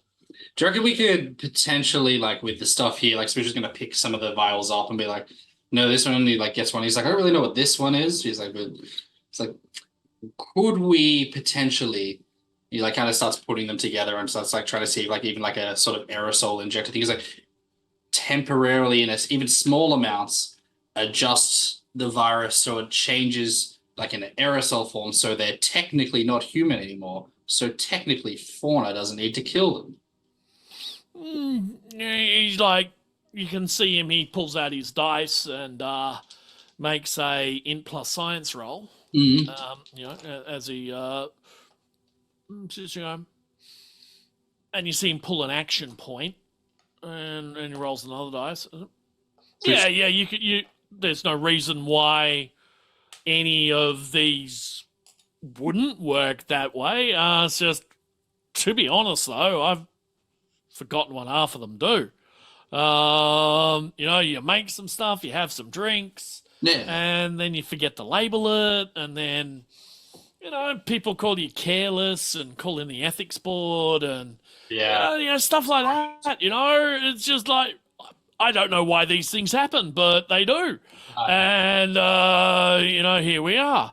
Except, you accidentally drink your own formula, you turn into, this, and the racial purists out at the Enclave get really upset and start shooting at you. Yes. So you kind of have to leg it and steal a boat, although it was my boat to start off with, because this is where my lab was. It Hey, man. Look, I'm gonna go get a drink Mm. and knock yourself out. Do some shit. Do some science. Yeah. Most of the look. I think most of them are going to be pretty harmless, to be honest, because I don't know. I've just been playing around with stuff, putting things in together, and going, yeah, that's cool. Oh, look, that does that. I think that does that. I think that one makes you smarter. I Yeah. think that one helps. Make toenails that break off easier, so you don't have to clip them so much. That's Very useful things like that. I'm all about adding to the modern conveniences of, the busy wasteland professional. You're a pioneer, babe. Yeah. Thank you.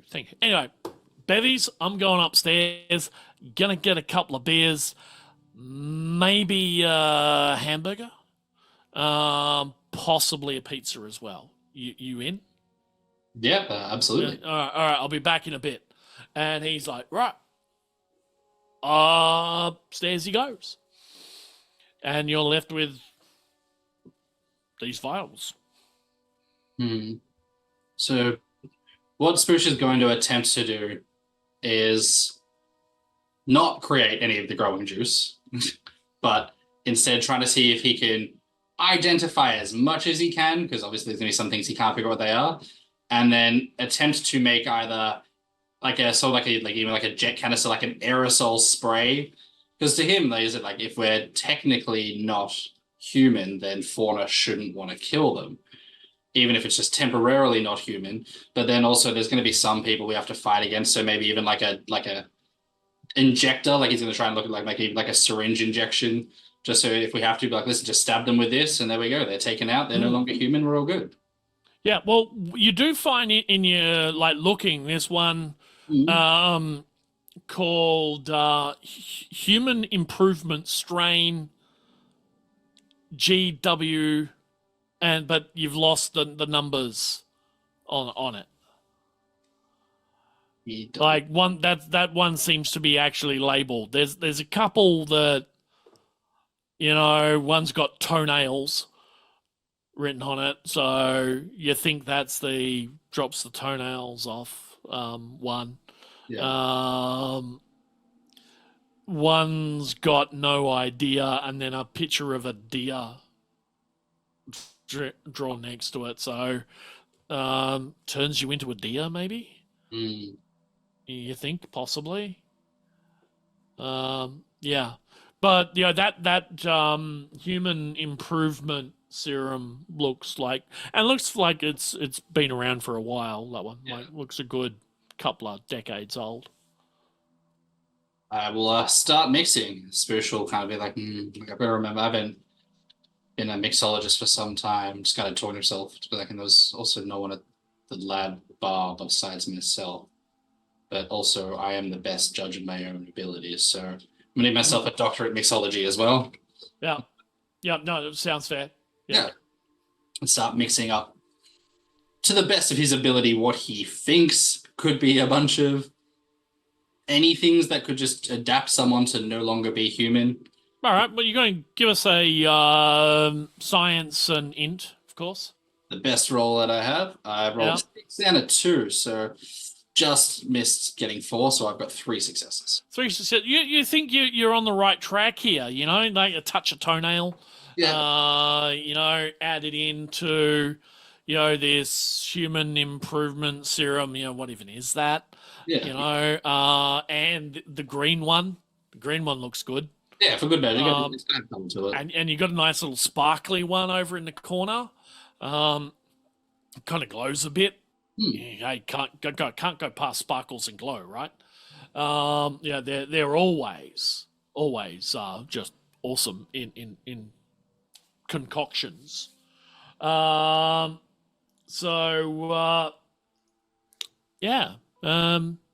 You think you've got something?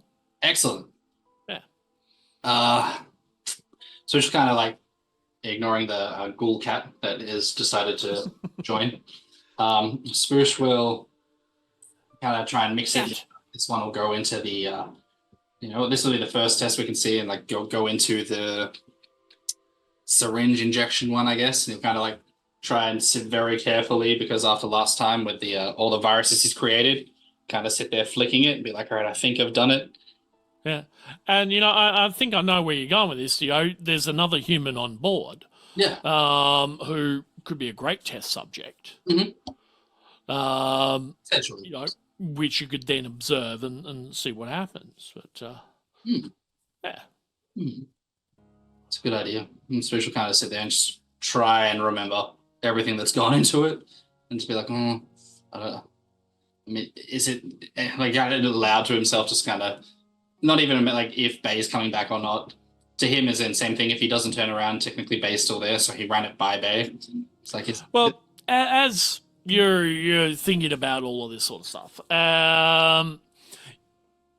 thinking about Bay, you do hear the bump of Bay coming back down the stairs, and as you're kind of gonna go forward to open the door and let him in, you realize, oh no, that's an outdoor, not an indoor. Oh. So Bay opens the door, and you kind of go arse over tit a little bit, and I don't know if chat remembers, but I've had a banked complication for about 2 sessions now.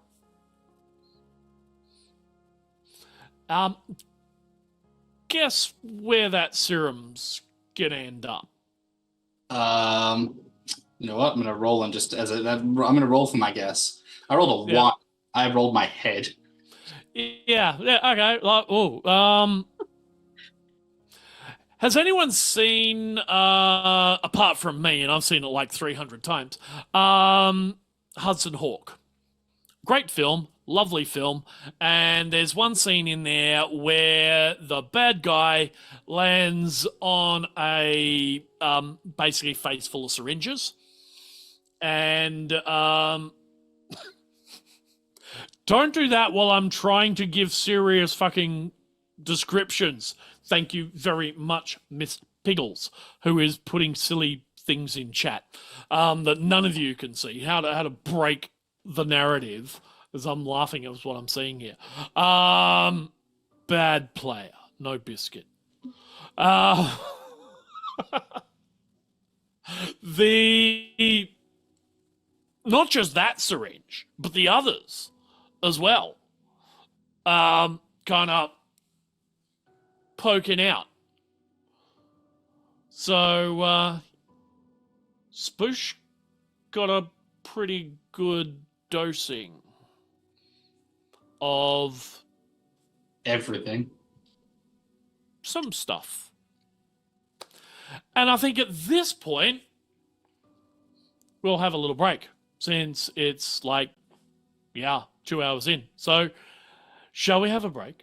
We'll listen to some music. You'll hear me recite some poetry. I'm not kidding, by the way. I am definitely not kidding. And we'll be back in about 14 minutes, I do believe. If I die, I die a doctor of acupuncture. War never changes.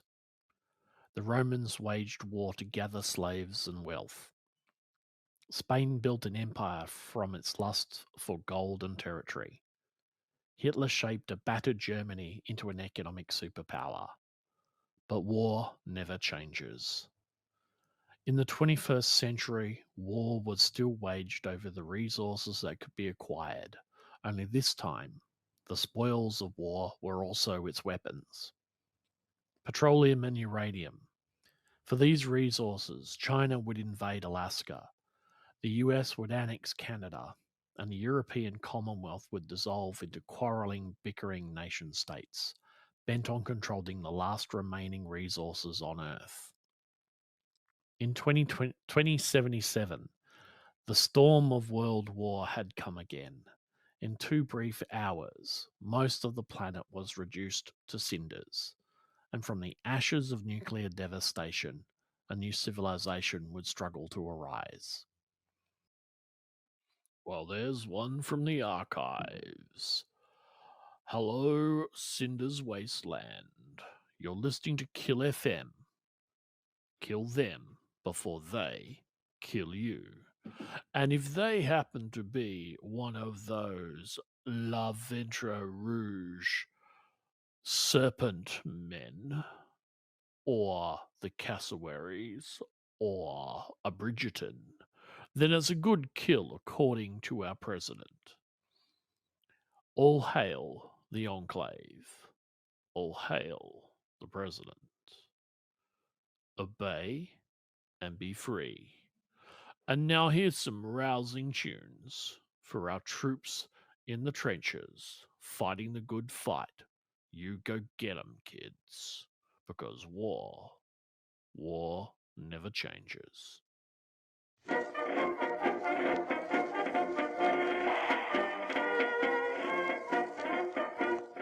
Up to mighty London came an Irishman one day. As the streets are paved with gold, sure everyone was gay, singing songs of Piccadilly, Strand and Leicester Square, till Paddy got excited, then he shouted to them there. It's a long way to Tipperary, it's a long way to go.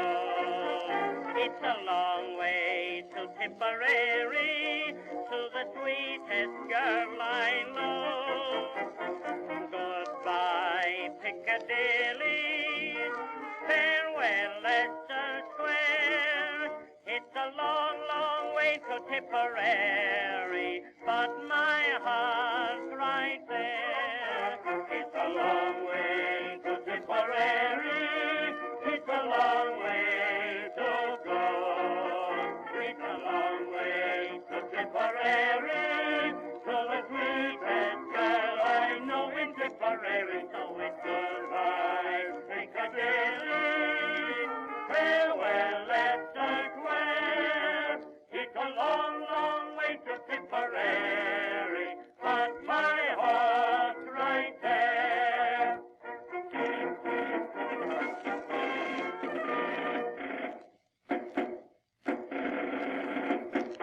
Paddy wrote a letter to his Irish Molly-o, saying, should you not receive it, write and let me know. If I make mistakes in spelling, Molly dear, said he, remember it's the pen that's bad, don't lay the blame on me. It's a long way to Tipperary, it's a long way to go. It's a long way to Tipperary, to the sweetest girl I know in Tipperary. So it's goodbye, Piccadilly, farewell, Leicester Square. It's a long, long way to Tipperary, but my heart's right there. It's a long way to Tipperary, it's a long way to go. It's a long way to Tipperary, to the sweetest girl I know in Tipperary. So it's goodbye, Piccadilly, farewell, Leicester Square. It's a long, long way to Tipperary, but my heart's right there.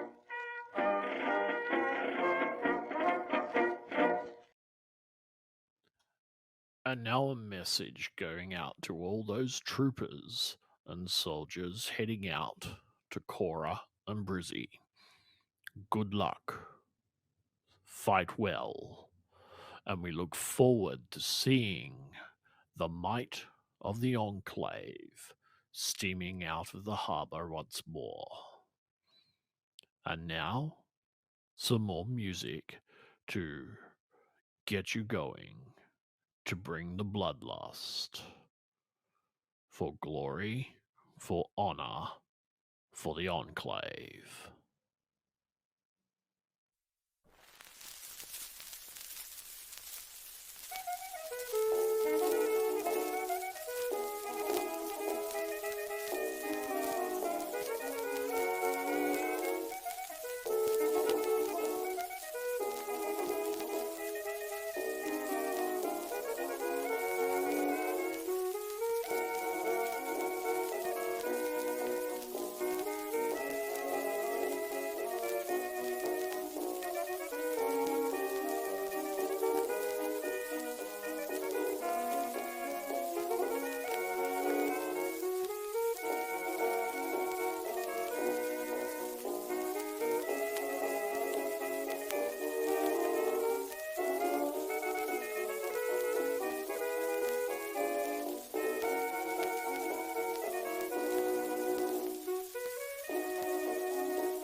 Roses are flowering in Piccadilly, but there's never a rose like you.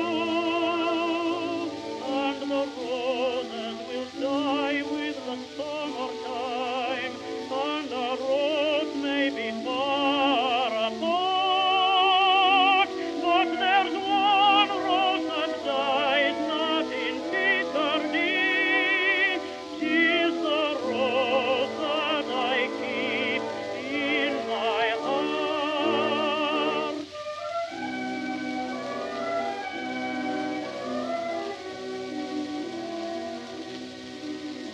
And the years fly on forever, till the shadows veil their skies. But he loves to hold her little hand, and look in her sea blue eyes. And she sees the road by the poplars, where they met in the bygone years. For the first little song of the roses is the last little song she hears.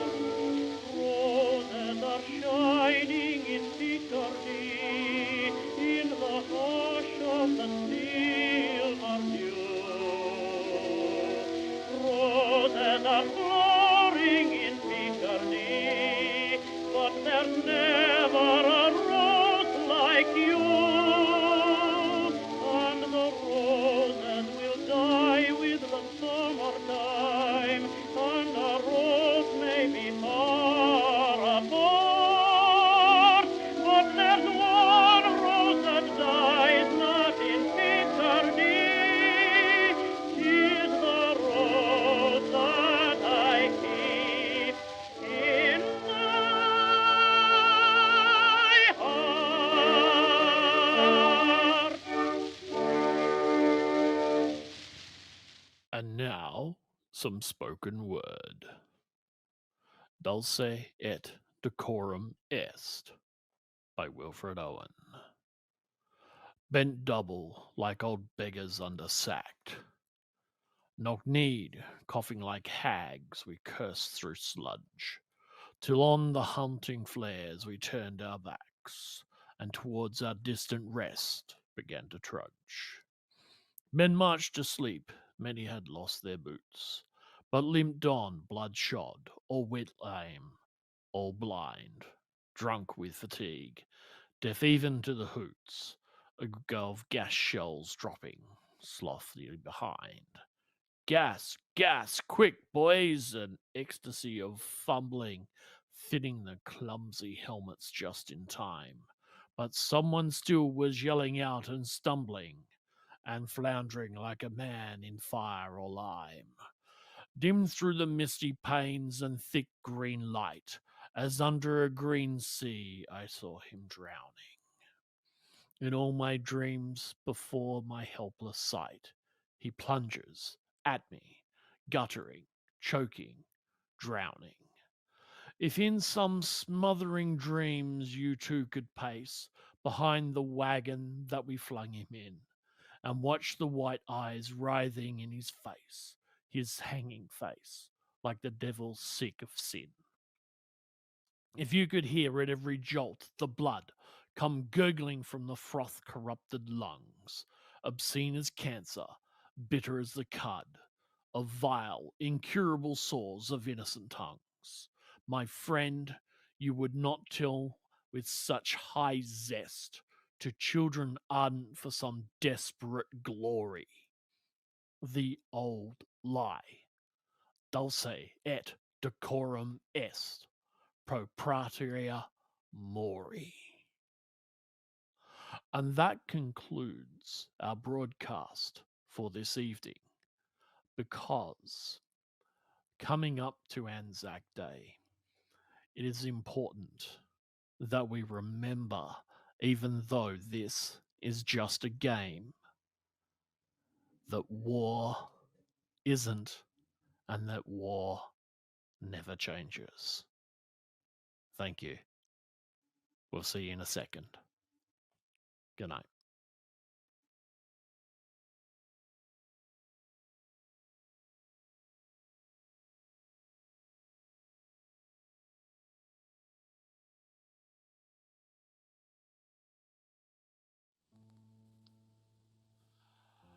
Hey, and we're back. And yeah, like absolutely positively nothing happened at all to Spoosh after accidentally, quite possibly on purpose, a little bit might have been pre-planned here by the GM and by Mr. Loreman, but no, absolutely nothing happened at all. And you know, you'd be a fool and a communist to suggest so. However, Spoosh is looking a little bit peaky. Just a little bit. After being injected with a fairly mighty cocktail of, well, stuff. So, Spoosh, how you feeling? How you feeling, bud? The weirdest part is that I can't really smell anything, or it's the strange. You know how like people say things like I can't feel my nose. Yeah, well, would that be on account of you possibly not having one anymore? I hadn't considered that. Okay. Do you want to take that under advisement and get back to the committee on that one? Again, I'm following the rule of Schrodinger. I have my nose still here until I confirm otherwise, so I'm choosing not to confirm. I definitely feel different. Yeah. And I gotta say there, Spoosh, you got a little thing on your chin just there, mate. Just there. Yeah. A little bit lower, a little bit lower. Yeah, there. Yeah, you go. I think that might be. I think that's cerebral fluid. Oh, all right. Yeah. Yeah. So Bay is kind of looking at you a little bit, going, yeah, you feeling all right there, buddy? You feeling all right there, mate? Yeah. It's I don't know. I don't think acupuncture is for me. Yeah. Tried it. Not my thing. Right. Yeah. So, and he's slowly, you know, been pulling syringes out of your face, and he's like, well, that one's not so bad. That's toenails. Hey, you won't have a problem with the clipper and the toenails anymore, mate. That's right. You know, they'll just get to a certain length and pop right off. Yeah. And yeah, that one. No, yeah, that's kind of yeah, skin tone. Yep, get that. Then he pulls. He pulls off the GW something S1 and human improvement serum. This is one of those ones I was working on back when I was part of the Enclave. Yeah, look, I was on 2 programs. The program that made the green stuff for me. Yeah. Which I accidentally drank when I was hammered. And so I learnt my lesson from that one. Change it from drinkables to injectables. Guess we learned don't leave them lying around. That one. Yeah, he kind of writes something down on the page for you. And yeah, just kind of hands it over, and it's in chat. Before reading it, Spoosh is gonna be like, "Oh, I knew it. It's that serum you had talked about, the Get Smarter serum. But if you're already that smart, then it can only go backwards." Oh wait, no, hang on, wait. Left L. Is that an L? Hang on, it's upside down.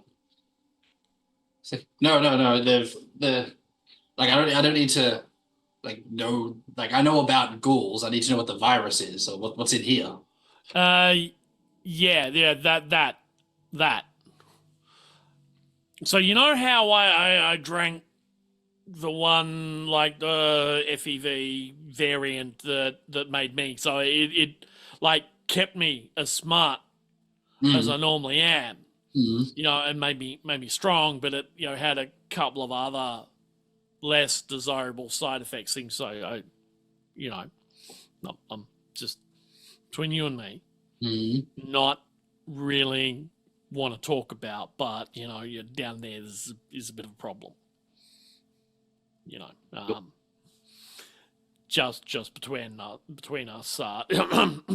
menfolk. Yeah, and he sort of stretches a bit, and you know, looks. If he could go greener, he would.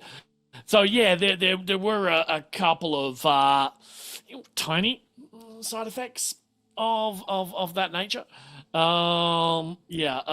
So you know that let me know. Don't leave the drinkables lying around. So you know, I learned, I evolved, moved it to injectable, and you know, staying away from the actual, you know, forced evolutionary virus thing, because you know, well, you know, it worked out a bit, but you know, had to kind of, you know, adjust my entire lifestyle. You know, I had to buy new shoes. Yeah. And also, you know, run away from my life's work because, you know, who knew the Enclave were kind of, you know, oh, you're not human, we're going to kill you now, fascists, right? Who knew? When you're working for them, everything's fine until, you know, one day you wake up and you're, you know, green. And, yeah. Anyway, so this one was me kind of working a little bit with ghoul virus to make ghouls. Have you had any? So yeah, you're a ghoul. Yeah, it you know, in body, if not in spirit. You'll get there in mind and spirit eventually. Hang on, 1 second. And he kind of starts rummaging around and like looking for things, opening drawers. You know, things are flying around the place, and you know, he's like, oh yeah, oh no, that's not it. Oh, buy eggs.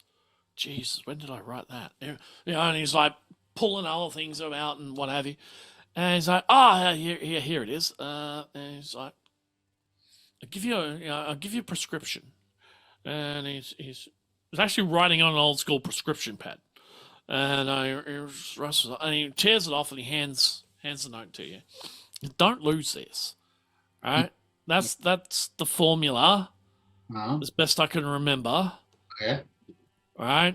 So there might be a C and an H or an O around, you know, they're all mostly in the right place, I think.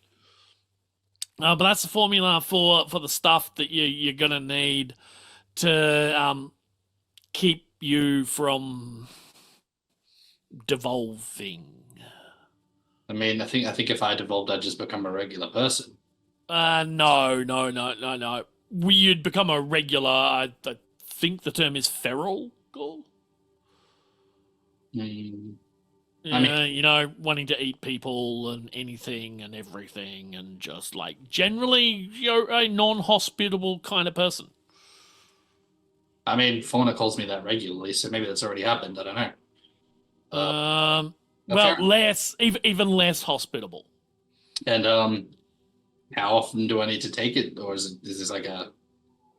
You know, whenever you're feeling the urge to kind of gnaw on someone, well, I think that's a good indication that you should probably you know, take a hit. You know. Yes. Now you can aerosol it. You can bong it up. Yeah. You know, get your billy on. You could probably, you know, put it in a tablet form. Yeah, there's all sorts of ways you could deliver this, but I'd suggest that while you're here, Yeah. make use of the facilities that are available, and brew up some. Hey, you can brew it. Well, yes. I mean, I'm overall, I'm not really seeing that much of a downside, I guess.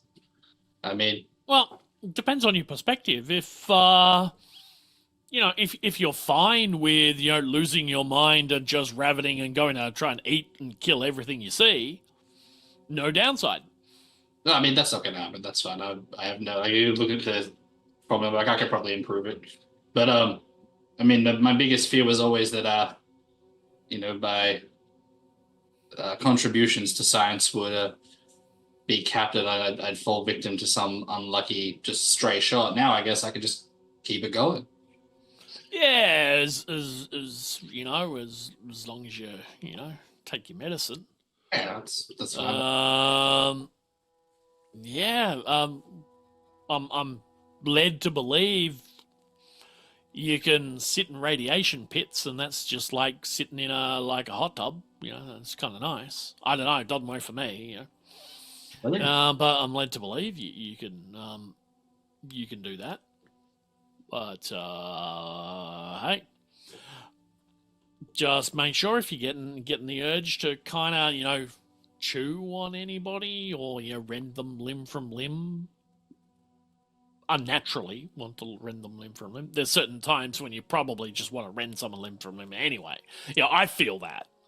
I haven't had that before, but maybe future experiment. There's so he's like Spoosh is kind of like getting a little bit giddy. He's like, there's so many experiments I could conduct on myself now. But yeah, no. If you want to make a few of those, that's probably a good idea. And I reckon at some point, sooner rather than later, you might want to tell your colleagues upstairs that, or not. Who am I to tell you what to do? It's just a suggestion. From, one very large green guy to one moderately sized grey guy kind of looking like death. I wonder if nose falling off is an adaptation. Do I start rotting? Do I smell? And I lift his arm. I'm like, do I smell? Do I smell dead? I know. There's an old dad joke. There, I really want to say it, but I think at present company it might be a little offensive. Maybe if you're going upstairs, if you could let them know, just I don't know, let them knows. Yeah, let them know anything, especially me not hearing it. Just like kind of turning away. It's like, and once I've finished making this, then I can break the news to them. God. So, okay. Yeah. All right. Well, I'll let you work on that. And he's starting to back out. He smiles and says, "So, smell you later." The spirit, like, looking at Stoosh is going to start, like, kind of like his jaw's just going to start working to the side and be like, I need to make this serum now. I'm getting those urges you're talking about. And like turn away and just kind of giggle to himself and start looking. Right. Yeah. Well, it takes you, not very long, 10, 15 minutes to put together a serum. Whether you wish to have it aerosoled, pilled, injected, up to you. I think I'll just make a mix of aerosol and injection if I can. Yep. Mm-hmm. Okay. Since last time pills went so swimmingly well. Yeah. Yeah. I wonder as he's working, like, can I get drippy buzz like this? Can I heal from drippy buzz? Well, at least your nose won't run. That's true. My nostril, just the nose hole will just start pouring out. Mm-hmm. Yeah, because imagine it's like you need a really large handkerchief. Yeah, it's just stuff it with gauze. Yeah, that could work. Right. Hello, Raiders. Welcome in. How are ya? You know, I'm trying to think of a nose joke, but I ain't got one. No, hang on, I've got one. Spoosh doesn't. Hey, come on, you got to pay that one. No, I don't. Harsh crowd. Like, just Bring better dad jokes to the party. All right. So, yeah, Spoosh is away doing his thing, and Bay kind of sheepishly comes upstairs, where you other two are doing your thing. What thing are you doing? I think we're sorting out any of the various bits and bob we might have pulled out of the ship. Fauna's warned Mayhem about the smell, but not Spoosh. Just Fauna's a little petty like that sometimes. Spoosh won't even notice. Yeah, very soon it won't matter, as Fauna will find out. Kind of moot at this point, isn't it? Yeah, exactly. I think we're sort of prepping maybe to move some of our stuff over in various bits of Captain Mayhem's equipment so we can use our new ship. Okay. And I should just, because I can, put the picture back up, because it's a pretty boat. There you go. There's your boat. Your lovely ship. But the thing that's behind my head has got a like a tower thing on it with a 50 cal machine gun on it. All right, and a like shield at the front, so you know it's a big type machine gun. The only downside to this is it uses a lot of ammo. You have found ammo for it, and a sizable chunk of ammunition for the 50 cal that's up the top. But it does spit a whole bunch of really hot brass things down on top of where the person who's trying to drive the boat is. So, in theory, Mayhem's head. Because, you know, you're the captain. Captains can delegate. Yeah. Not when there's only 3 of you. 4 of you. True. There's not a lot of it. But, you know, this boat is sizable enough so that it's small enough that doesn't need more people for you to drive. So look, yeah, you can get it cleaned up. There's a lot of shit you're just throwing off the back. Unless you're, environmentally aware and, trying to ferry it off to the shore so you can compost it or something. But to be honest, most of this I would not touch with triple gloves. Skanky 20-year-old pirate men. Detritus. So, yeah. It does take a bit of cleaning. We can just put a blanket down. Yeah, because that'll solve everything. Yeah. Just push it under the carpet. Yeah, exactly. Sweep it under the rug. Shall we name the boat Nobody Knows? Oh, fuck yes. Yes, with lots of S's at the end.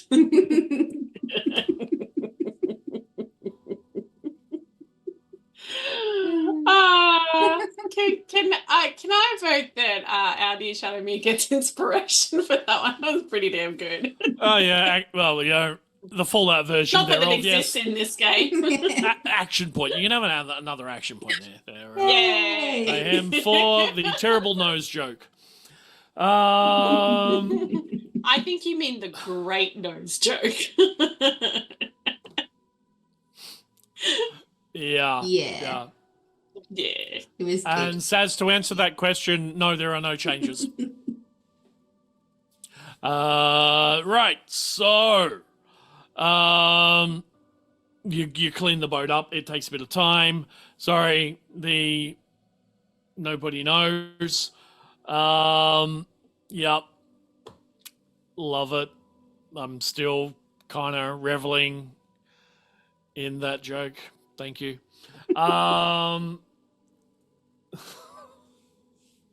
Well, none that we can see. I should stop answering chat Yes. and play the game that we got on screen. All right, dudes. So clean the boat up. It smells marginally better after you scrub it down. You know, you get a few supplies over from, you know, get a boat up you and clean up a little bit. You know, it's a little bit more homely. There's still piles of shit everywhere. You do have some decent supplies in terms of military hardware on this thing because they were pirates after a fashion. They ended up being fish food, but you know they were pirates of a fashion, including so mostly it's a 50 cal, and the other thing that they have is crossbows. Ooh, nice. Yeah, and a bunch of ammunition for syringes as well. So it Baseball looks like bats? syringes, the guns that fire, you know, the pneumatic guns that fire syringe darts. The stuff that made Fauna and Spoosh run away last time. Yeah, we You should know, take fear all darts. of those. We'll have all of those, yes. Yeah, so there's a Yeah. box of fear darts, basically. Nice. They're called yellow belly. They're little like That's syringe bullets. So yeah, and a little bit of food, not a lot though. A lot less than you would consider to be healthy. So one of the things you are going to need to do pretty urgently is stock up on some kind of victuals. That's fine. You're gonna have to do a supermarket run. Can we just shop the grocery store that is Bay's kitchen? Yeah, Bay is willing to give you a little bit, but you know this stuff doesn't come free. Bay has to go replace it for themselves. Now, admittedly, they're a scary, you know, monstrous-sized super mutant. But at the I should give same him jelly time- babies. Still got to go find food himself, like do fishing and shit like that. There are Let's- fishing Hey, we nets. got some fish. Yeah, did we get those fish? They Yeah. exploded? Oh, they might have floated away by now. You know, you've been attacked by a vertibird, boarded by pirates, and the spooshiness just happened. So I think those fish are long gone. That's right. We know an easy fishing trick now. Just have to drop a grenade in the water. I see Spoosh is very tasty. Ghoul is being attacked. The ghoul cat likes the ghoul.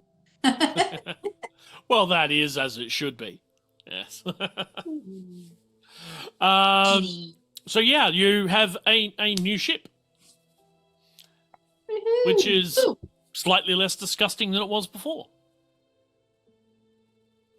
Nice. with a nice, neat 50 cal on the top. So, what do you want to do? Essentially, Bay is willing to kind of hang around for a bit, but does not want to take his ship into the area you want to go into.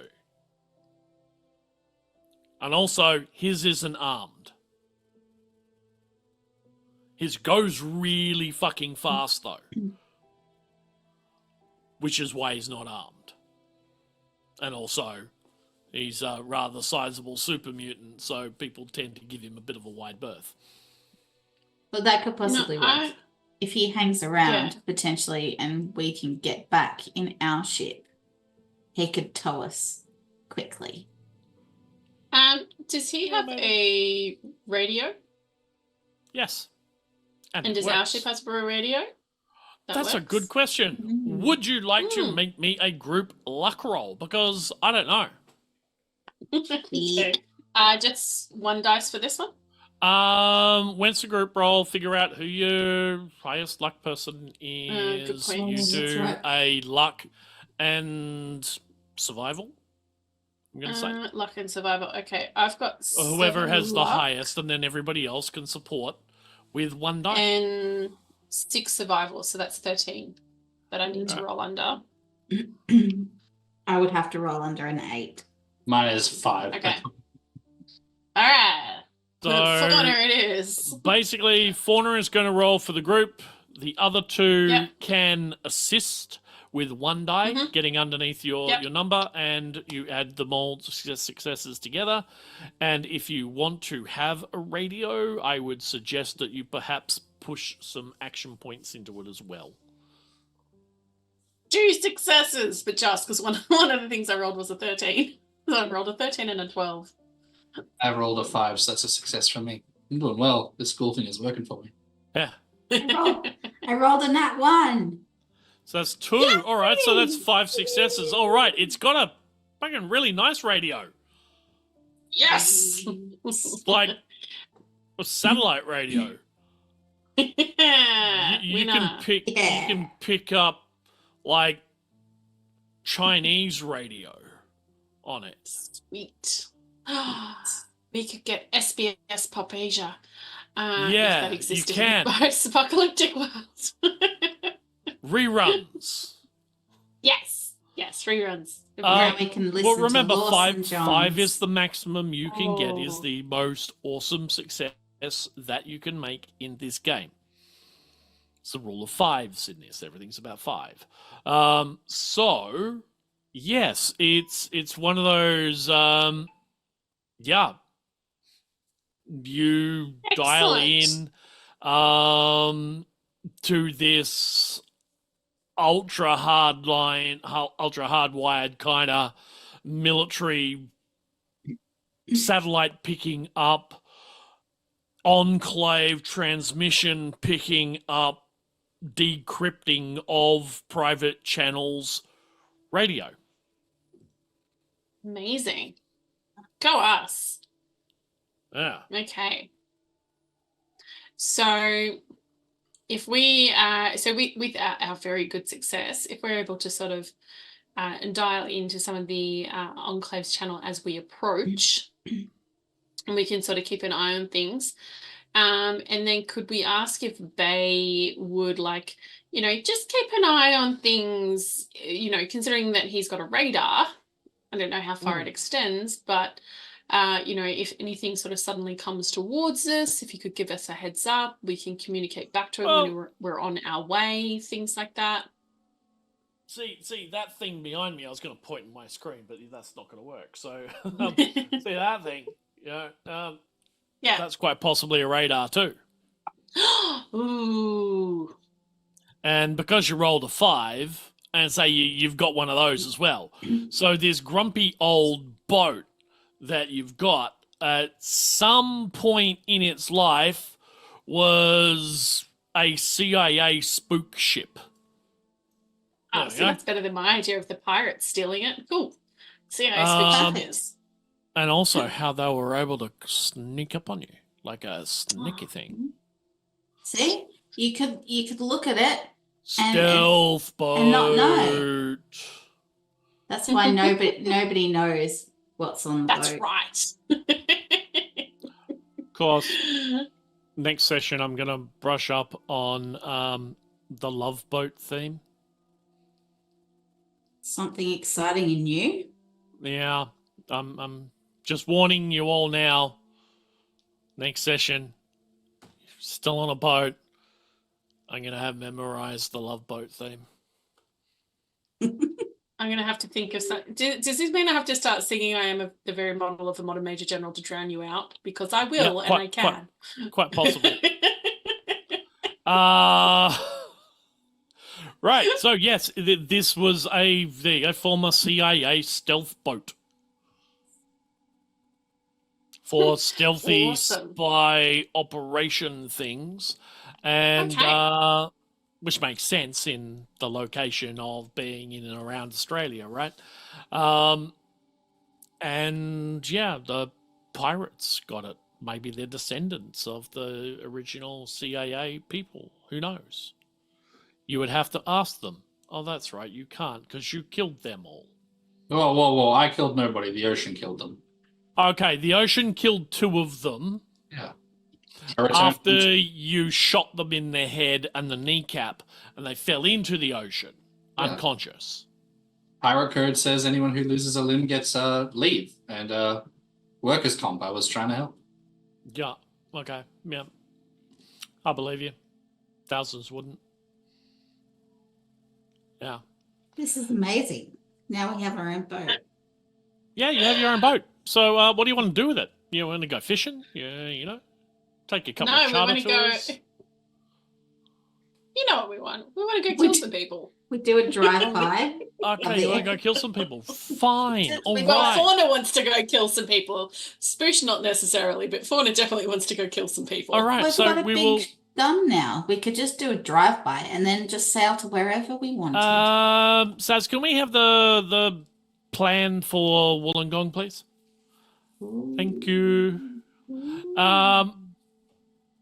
I think once you see the map again, you're gonna that drive-by thing, you know, the casual just driving by on the boat. No, there is definitely no. some guard towers that we are worried about. Especially since your entrance is kind of like you can't really drive by that. You have to drive in.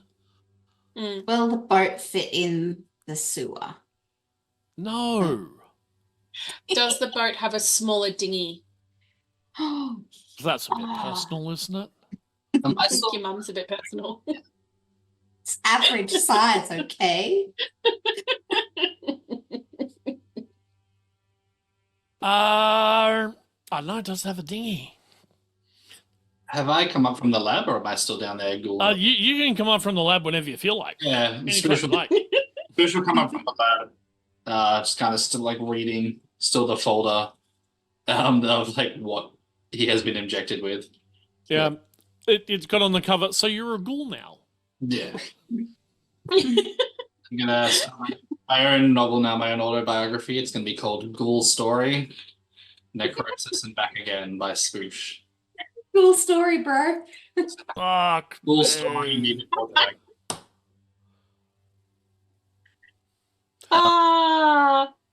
So Shadowmere's winning on the puns tonight. on the bridge before going up there, it's been like, hello, is there anyone up here? Fauna turns around and just goes, "Holy mother goddess!" and brings out the mower sword. Like, what are you? It's a good news, bad news circumstance, I think. In terms of the good news, I mean, good news for me and all of society is that my ingenuity continue to remain in the wasteland forevermore.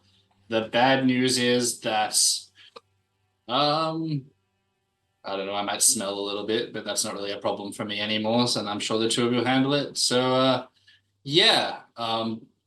I guess I'm not a member of the Exclave anymore, but that's okay. You kind of like look at his library badge and be like, but that's all right as well. What have you both been up to? Not losing our noses? Yeah. That's- Not losing limbs. Definitely not doing that. Not limb, appendages. I haven't lost limbs. By pirate code, if I had limbs, then I would be the captain would owe me workers' comp, as we established. Oh, I'm not responsible for any of that. No, that is not covered by workers' comp, my friend. But I've you kind of like will show the vials as like, but I think I found a way to technically for the members of the Exclave we don't want to, commit homicide on unreasonably. We could just turn them into ghouls, and then they're not humans anymore, and so they kind of fit into the whatever the name of your belief basis is called. Do you reckon any of You know the people we shot, do you reckon that any of those limbs are still floating? By the way? Why are you getting hungry?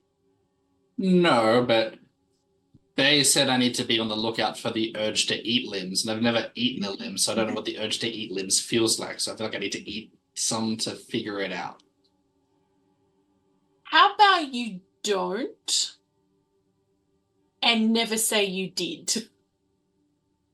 Then how will I know what the feeling of it is? Sure, it's just like being hungry.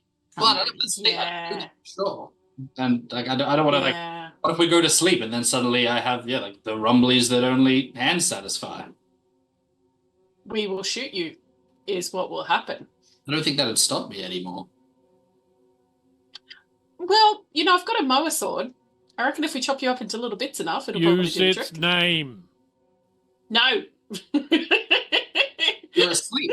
I don't know if it's N.E.R.A is a terrible name, but it's the damn name of the sword. terrific. Thank name. you. It took me all of like 10, 15 seconds to come up with that name. Time well I spent. reckon we could come up with a better. I'm going to have to think of different names now just to annoy our GM. Back on track, Linda. So, all right. Right. Spoosh has done a thing to himself.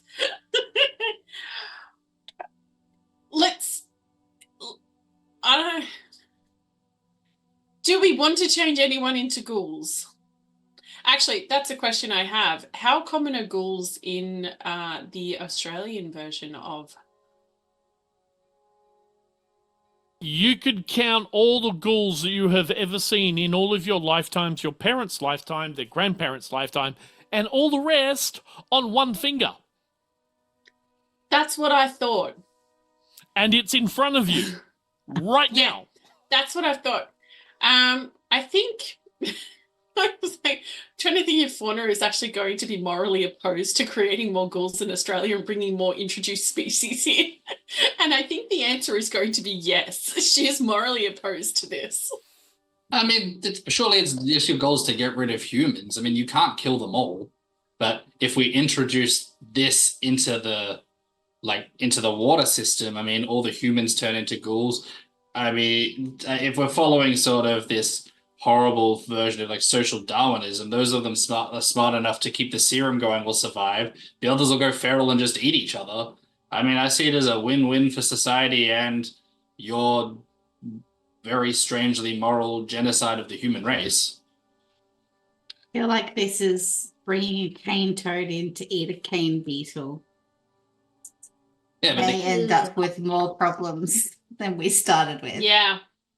I think the ferals are going to eat my people, and that's the part I'm morally opposed to. That's where I think this is going to go. I think I've never The eaten stars are indicating strongly doom and gloom is on the horizon if we go down this path. So you're not on board for more ghouls, just kill the humans. So, Yes. how does Mayhem Fauna is consistent. fit to this, by the way, as well? She is very useful and has not been a problem to my people. In fact, she's helping me with my endeavors. I'm happy for her to live out her natural life. Fair enough. I don't know if we should kill all the people, but certainly ones with uniforms on. I can get behind that. Fair enough. The others will die eventually. Fit into that category. If they're in a uniform, they get it. But Agreed. back to the idea of how we're going to be able to get in. Mm. We could potentially So- have the power armor if I could just literally walk in and report. I mean, if I'm wearing the armor, they can't see how terrific I look. They could just. From memory, that Full it's only point of partial order, power Your armor, Honor. isn't it? Mhm. Yeah, no helmet for the power armor. Yeah, it's not a full suit. It's chest and legs. Okay, Yeah. fine. I've scrapped this idea. Hindsight is a beautiful thing. Back to my original question: do we have a dinghy? Or does even Bay's boat have a dinghy? So you that got we a could tinny use? out the back. Well, you didn't roll for it, and we got distracted. So roll your. We did. What'd you roll then? I didn't roll anything. Right, We got that's what I mean. distracted. If we Oh, roll no. really good, it's a jet ski. All right. Luck and survival again Oh, okay. All right. with support. So See if Piggles others doing the can main find roll. a tinny out back. I'm going to get under 13. 11 and 13. 2 successes. 2. Okay. Yep. Nothing from Spoosh. No. I got a 19, sorry. All right. So yes, you can find a dinghy. It's a lovely little tinny. It's on the back of Bay's boat. Well, Right. Let's go talk to Bay and see if we can Yeah. borrow it. Short answer, no. rude. Can we trade for it? Rude, yes. No. Well, bring it It's back. a really. Says the pirate. I'm not a pirate. I'm a captain. That's right. We killed the pirates. Yeah. He's looking at the paper hat, thinking, I'm sure I could see pirate was like erased off the top of that. Nope. No. That was pirate. It was challenging who could name the most numbers of pi in text. Mayhem. I am so going to have to give you a skill called Spoocious logic, Spoosh is as opposed to spurious logic. Yeah. No, he is not falling for that. You pirated onto his ship. Technically, you stole it whilst he was asleep. Now, he's been kind of good-natured about it, but now you're doing genetic experiments that even he gave up a few years ago. And, like, you people are crazy, you know? It's like you tried all the drugs all at once, including the toenail stuff.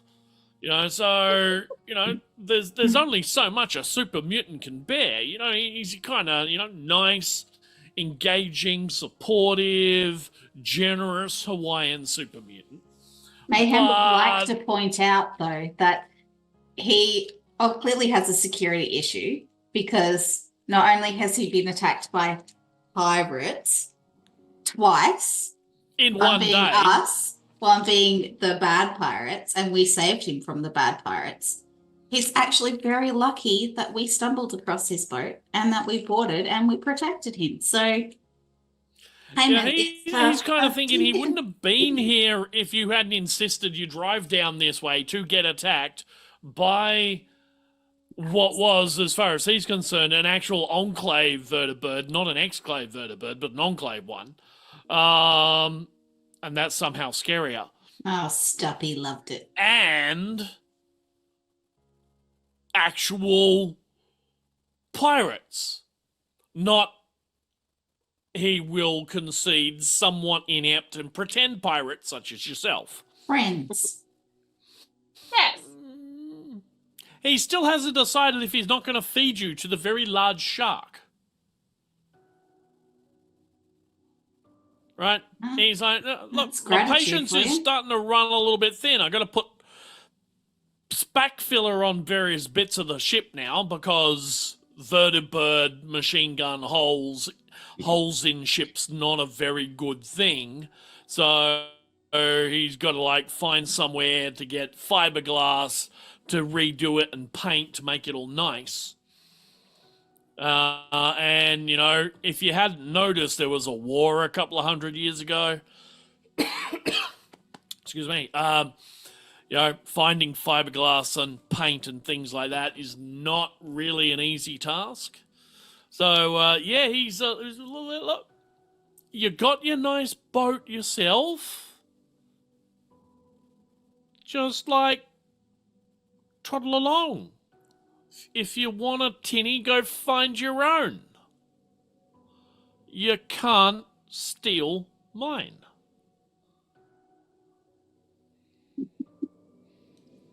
Wow. Fine. But he does look at you and go, but look, I'll be very nice, I'll be very kind.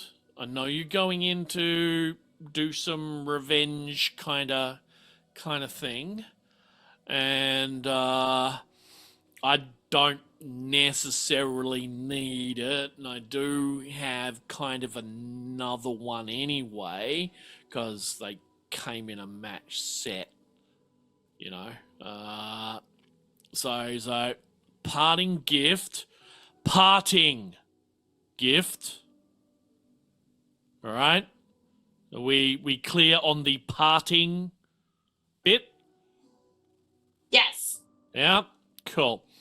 All right. So he goes back inside, and he seems to be like stomping up and down the ship for about 10 minutes. You're just sort of standing there in the sun waiting. Mayhem had her fingers crossed when she said she agreed to the parting part. Right. And he eventually comes back up on deck, and he's got this kind of nice looking wooden box, and it's about that big. So it's longer than water bottle, like it's about 2 water bottles long. So I know that's metric water bottles, not imperial water bottles, by the way. So it's probably around 60 centimeters long if we want to use some of those unusual measurements instead of the water bottle standard.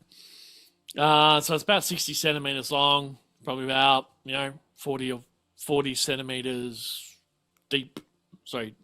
wide, and about 25 centimeters deep. It's nice wood.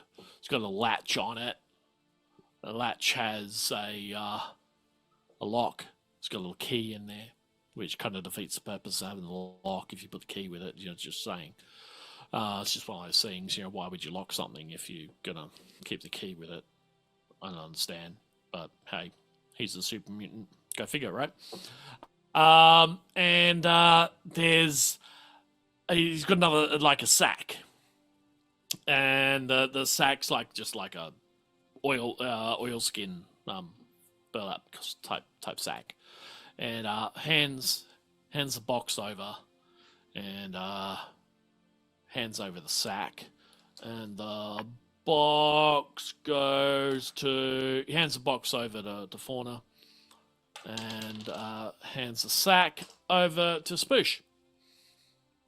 Box weighs about 15 kilos, 10-15 kilos. Sack probably about the same, probably about the 20 kilo mark, slightly heavier. John, look in them. Go on. Do you want to look? Don't have to. We can end the session now if you want and not look at. I would like to look. There's what appears to be a gun belt. Very nice leather gun belt. And 3 boxes of 25 12.7 millimeter rounds. So you have 75, 12.7 millimeter, or 50 cal for those who speak Imperial rounds. Do you want to look at the box? Yes. There is a 50 caliber revolver in there. Ooh. Of the Wesson family.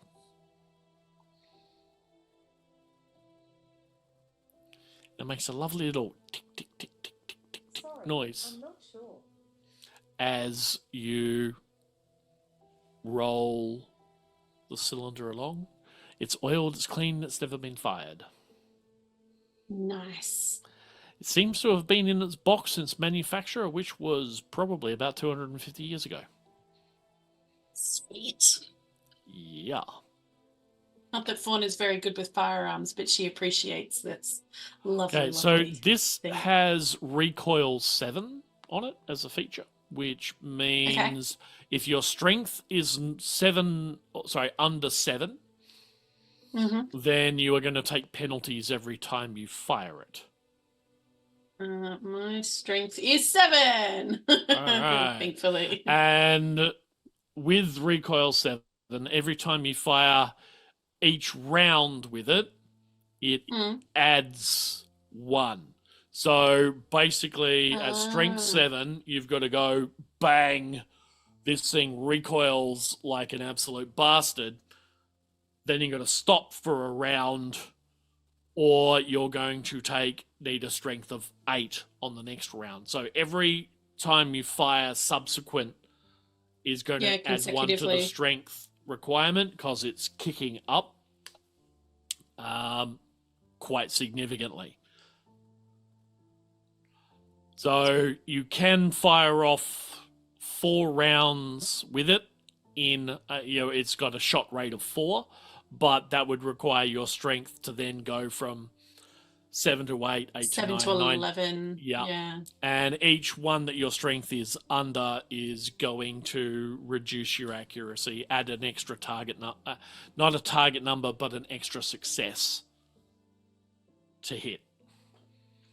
So if you fire off 2 rounds together, you're going to need 2 successes to hit. 3 is going to require 3. So because your strength is just not high enough to hold this thing. It's a very, very, very large firearm. Whopping great hand cannon. So yes, you have that now. Yay! I think you're the only person in the party who's actually strong enough to fire the thing. Warner is strong. Strong like Russian woman who can wrestle bear in the forest. Yeah. Yeah, like that. And you've got this really sweet cowboy style, fast draw rig with it too. Nice. So I reckon in the interest of time, since we're coming up to our regular kind of finish off time, and I know at least one cast member wanted to finish on time for once. Yeah, like for once. Hey, we can do it. Sure we can. Shall we say you've made it, we travelled by map, you've made it to the outskirts of the facility by night in your stealth boat. Stealth boat. Stealthing through the water at night. Yeah, kind of works. For brevity. And are ready for next session to infiltrate the now Enclave base, this fully armed, staffed and operational Enclave base, which about 1,000 personnel are now stationed here, along with about 15 vertibirds. They should probably call reinforcements. I don't think these numbers sound fair. Well, they probably could. So on the trip out, one of the things you will have noticed from your stealth boat, stealthy radar, is you would have discovered the existence of the Enclave fleet, which are sitting just over the horizon. Now, you already kind of knew that it was out there because Bay had told you about it, but you've now got this really cool tech that allows you to see what's out there. And, no one else is really going to care if you use active radar. Or maybe they will. But what you notice is you've essentially got some kind of warship, possibly a frigate out there, frigate-sized warship. They tanker of some variety, or tanker-sized ship, so very, very, very large ship out there. Something about the size of a factory ship, and half a dozen other smaller vessels. So all in up, probably about 8, 9, depending on radar shadow from some of the smaller smaller vessels out there. So and you have been able to see a fairly consistent flights of vertibirds going back and forth between the fleet and the shore and the facility. Just constantly, there's like at least 3 or 4 of them up in the air at any one time, just zipping back and forth between the fleet and the base in Wollongong. So yes, for next time, we will put you in that vicinity, ready to do your infiltration. Sound like a plan? Yes. All right, revenge will be had. Okay, so to wrap us all up, thank you for coming, everybody. Thanks for hanging around. For the transformation of Spoosh from human to not human. I have been Anthanum, your GM for today. I remembered, not for brevity. I will be GMing as part of a charity stream for our good friend Ellen on Sunday. So if you can make any of that stream for Ben, please. No, I just saw that in chat. It's bad enough these guys are doing it, but chat as well. Benny, I love you, but no. So I believe Saz is gonna flick up some details or something about that in a minute, but it is a charity stream to assist our very good friend Ellie she's doing a play. All right, so needs to get some funding for that. So if you can come along, throw a few bucks at it, that would be absolutely outstanding. If you can just come along and be there to support, that's just as outstanding.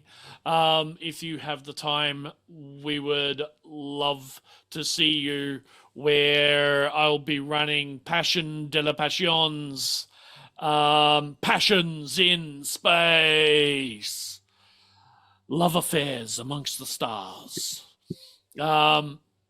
So it should be suitably chaotic and silly. So please come along for that if you can. Otherwise, thank you for coming to this show. We do appreciate you. We love you very much, and appreciate the support that everybody gives us by turning up and poking fun at us and letting us be idiots on the internet, because, we like doing it too. Anyway, I shall shut the hell up and pass over to Mayhem, to our young compatriot who no longer has the bat. She lost the bat. Over to you, Cass. No, F's in chat for the bat, and sadly unnamed. But I still have other weapons and will likely acquire more, so come and help me name them. I'm Shadowmere, and I'm on socials as Shadowmere as well. And if I'm not here playing Mayhem, I'm on the Meeples and Dragons channel in the Radiant Shadows campaign playing N.E.R.A, the sweetest little halfling. So come join us. Not the evil halfling at all. That's, I don't know. That's yet to be decided. We'll see. See how far the party pushes me. Well, we'll just frame everything on Grumfell and coffee. It'll be fine. Exactly. And I will pass over to the man with the glow up, Mr. Spoosh. Hopefully I'm not glowing too much. I think that at that point I'd be in trouble. Yes, I am Joel, or Mr. Loreman. I am playing Heironymous Spoosh, now noseless, but still accumulating doctorates. Whereas previously Spoosh would have been kind of scared to infiltrate the exclave. You could say Ghoul Spoosh is ghoul as a cucumber at what's about to happen. No sweat going on here at all. Yes, I will pass over to Piggles. Hi everyone, I am Piggles, your Rue of Unusual Size, who is incredibly proud of the puns that everyone, except sadly our GM, because everyone's been out doing it tonight in Punch. I am very proud of both Shadowmere and our dear Mr. Loreman. You can find me on Instagram and Threads. I have actually, as of tonight, started finally putting up the various little bits of artwork I've been drawing through the session. So please check me out at Pigglet at Instagram, and come and see the random things in my highlights that have captured my brain and I've drawn through the sessions recently. So please enjoy that. And I am going to hand over to our Pirate King and GM, Anthanum. Cool. Take us out. Back to me. Well, thank you everybody. Thanks for coming along and as I sharing the love and supporting both our endeavors here and Meeples and Dragons as well, who Saz, our incredible producer, who has the absolute awesome task of wrangling us. She has a new sign now that says "For brevity." I don't know who that's directed at. I've just got no fucking idea who that might be directed at. Couldn't possibly be me at all. Not in the slightest. Do I go on about something? I am the soul of succinct and direct communications at all times. Yeah, don't look at me like that. Oh man, if you could see the look I just got.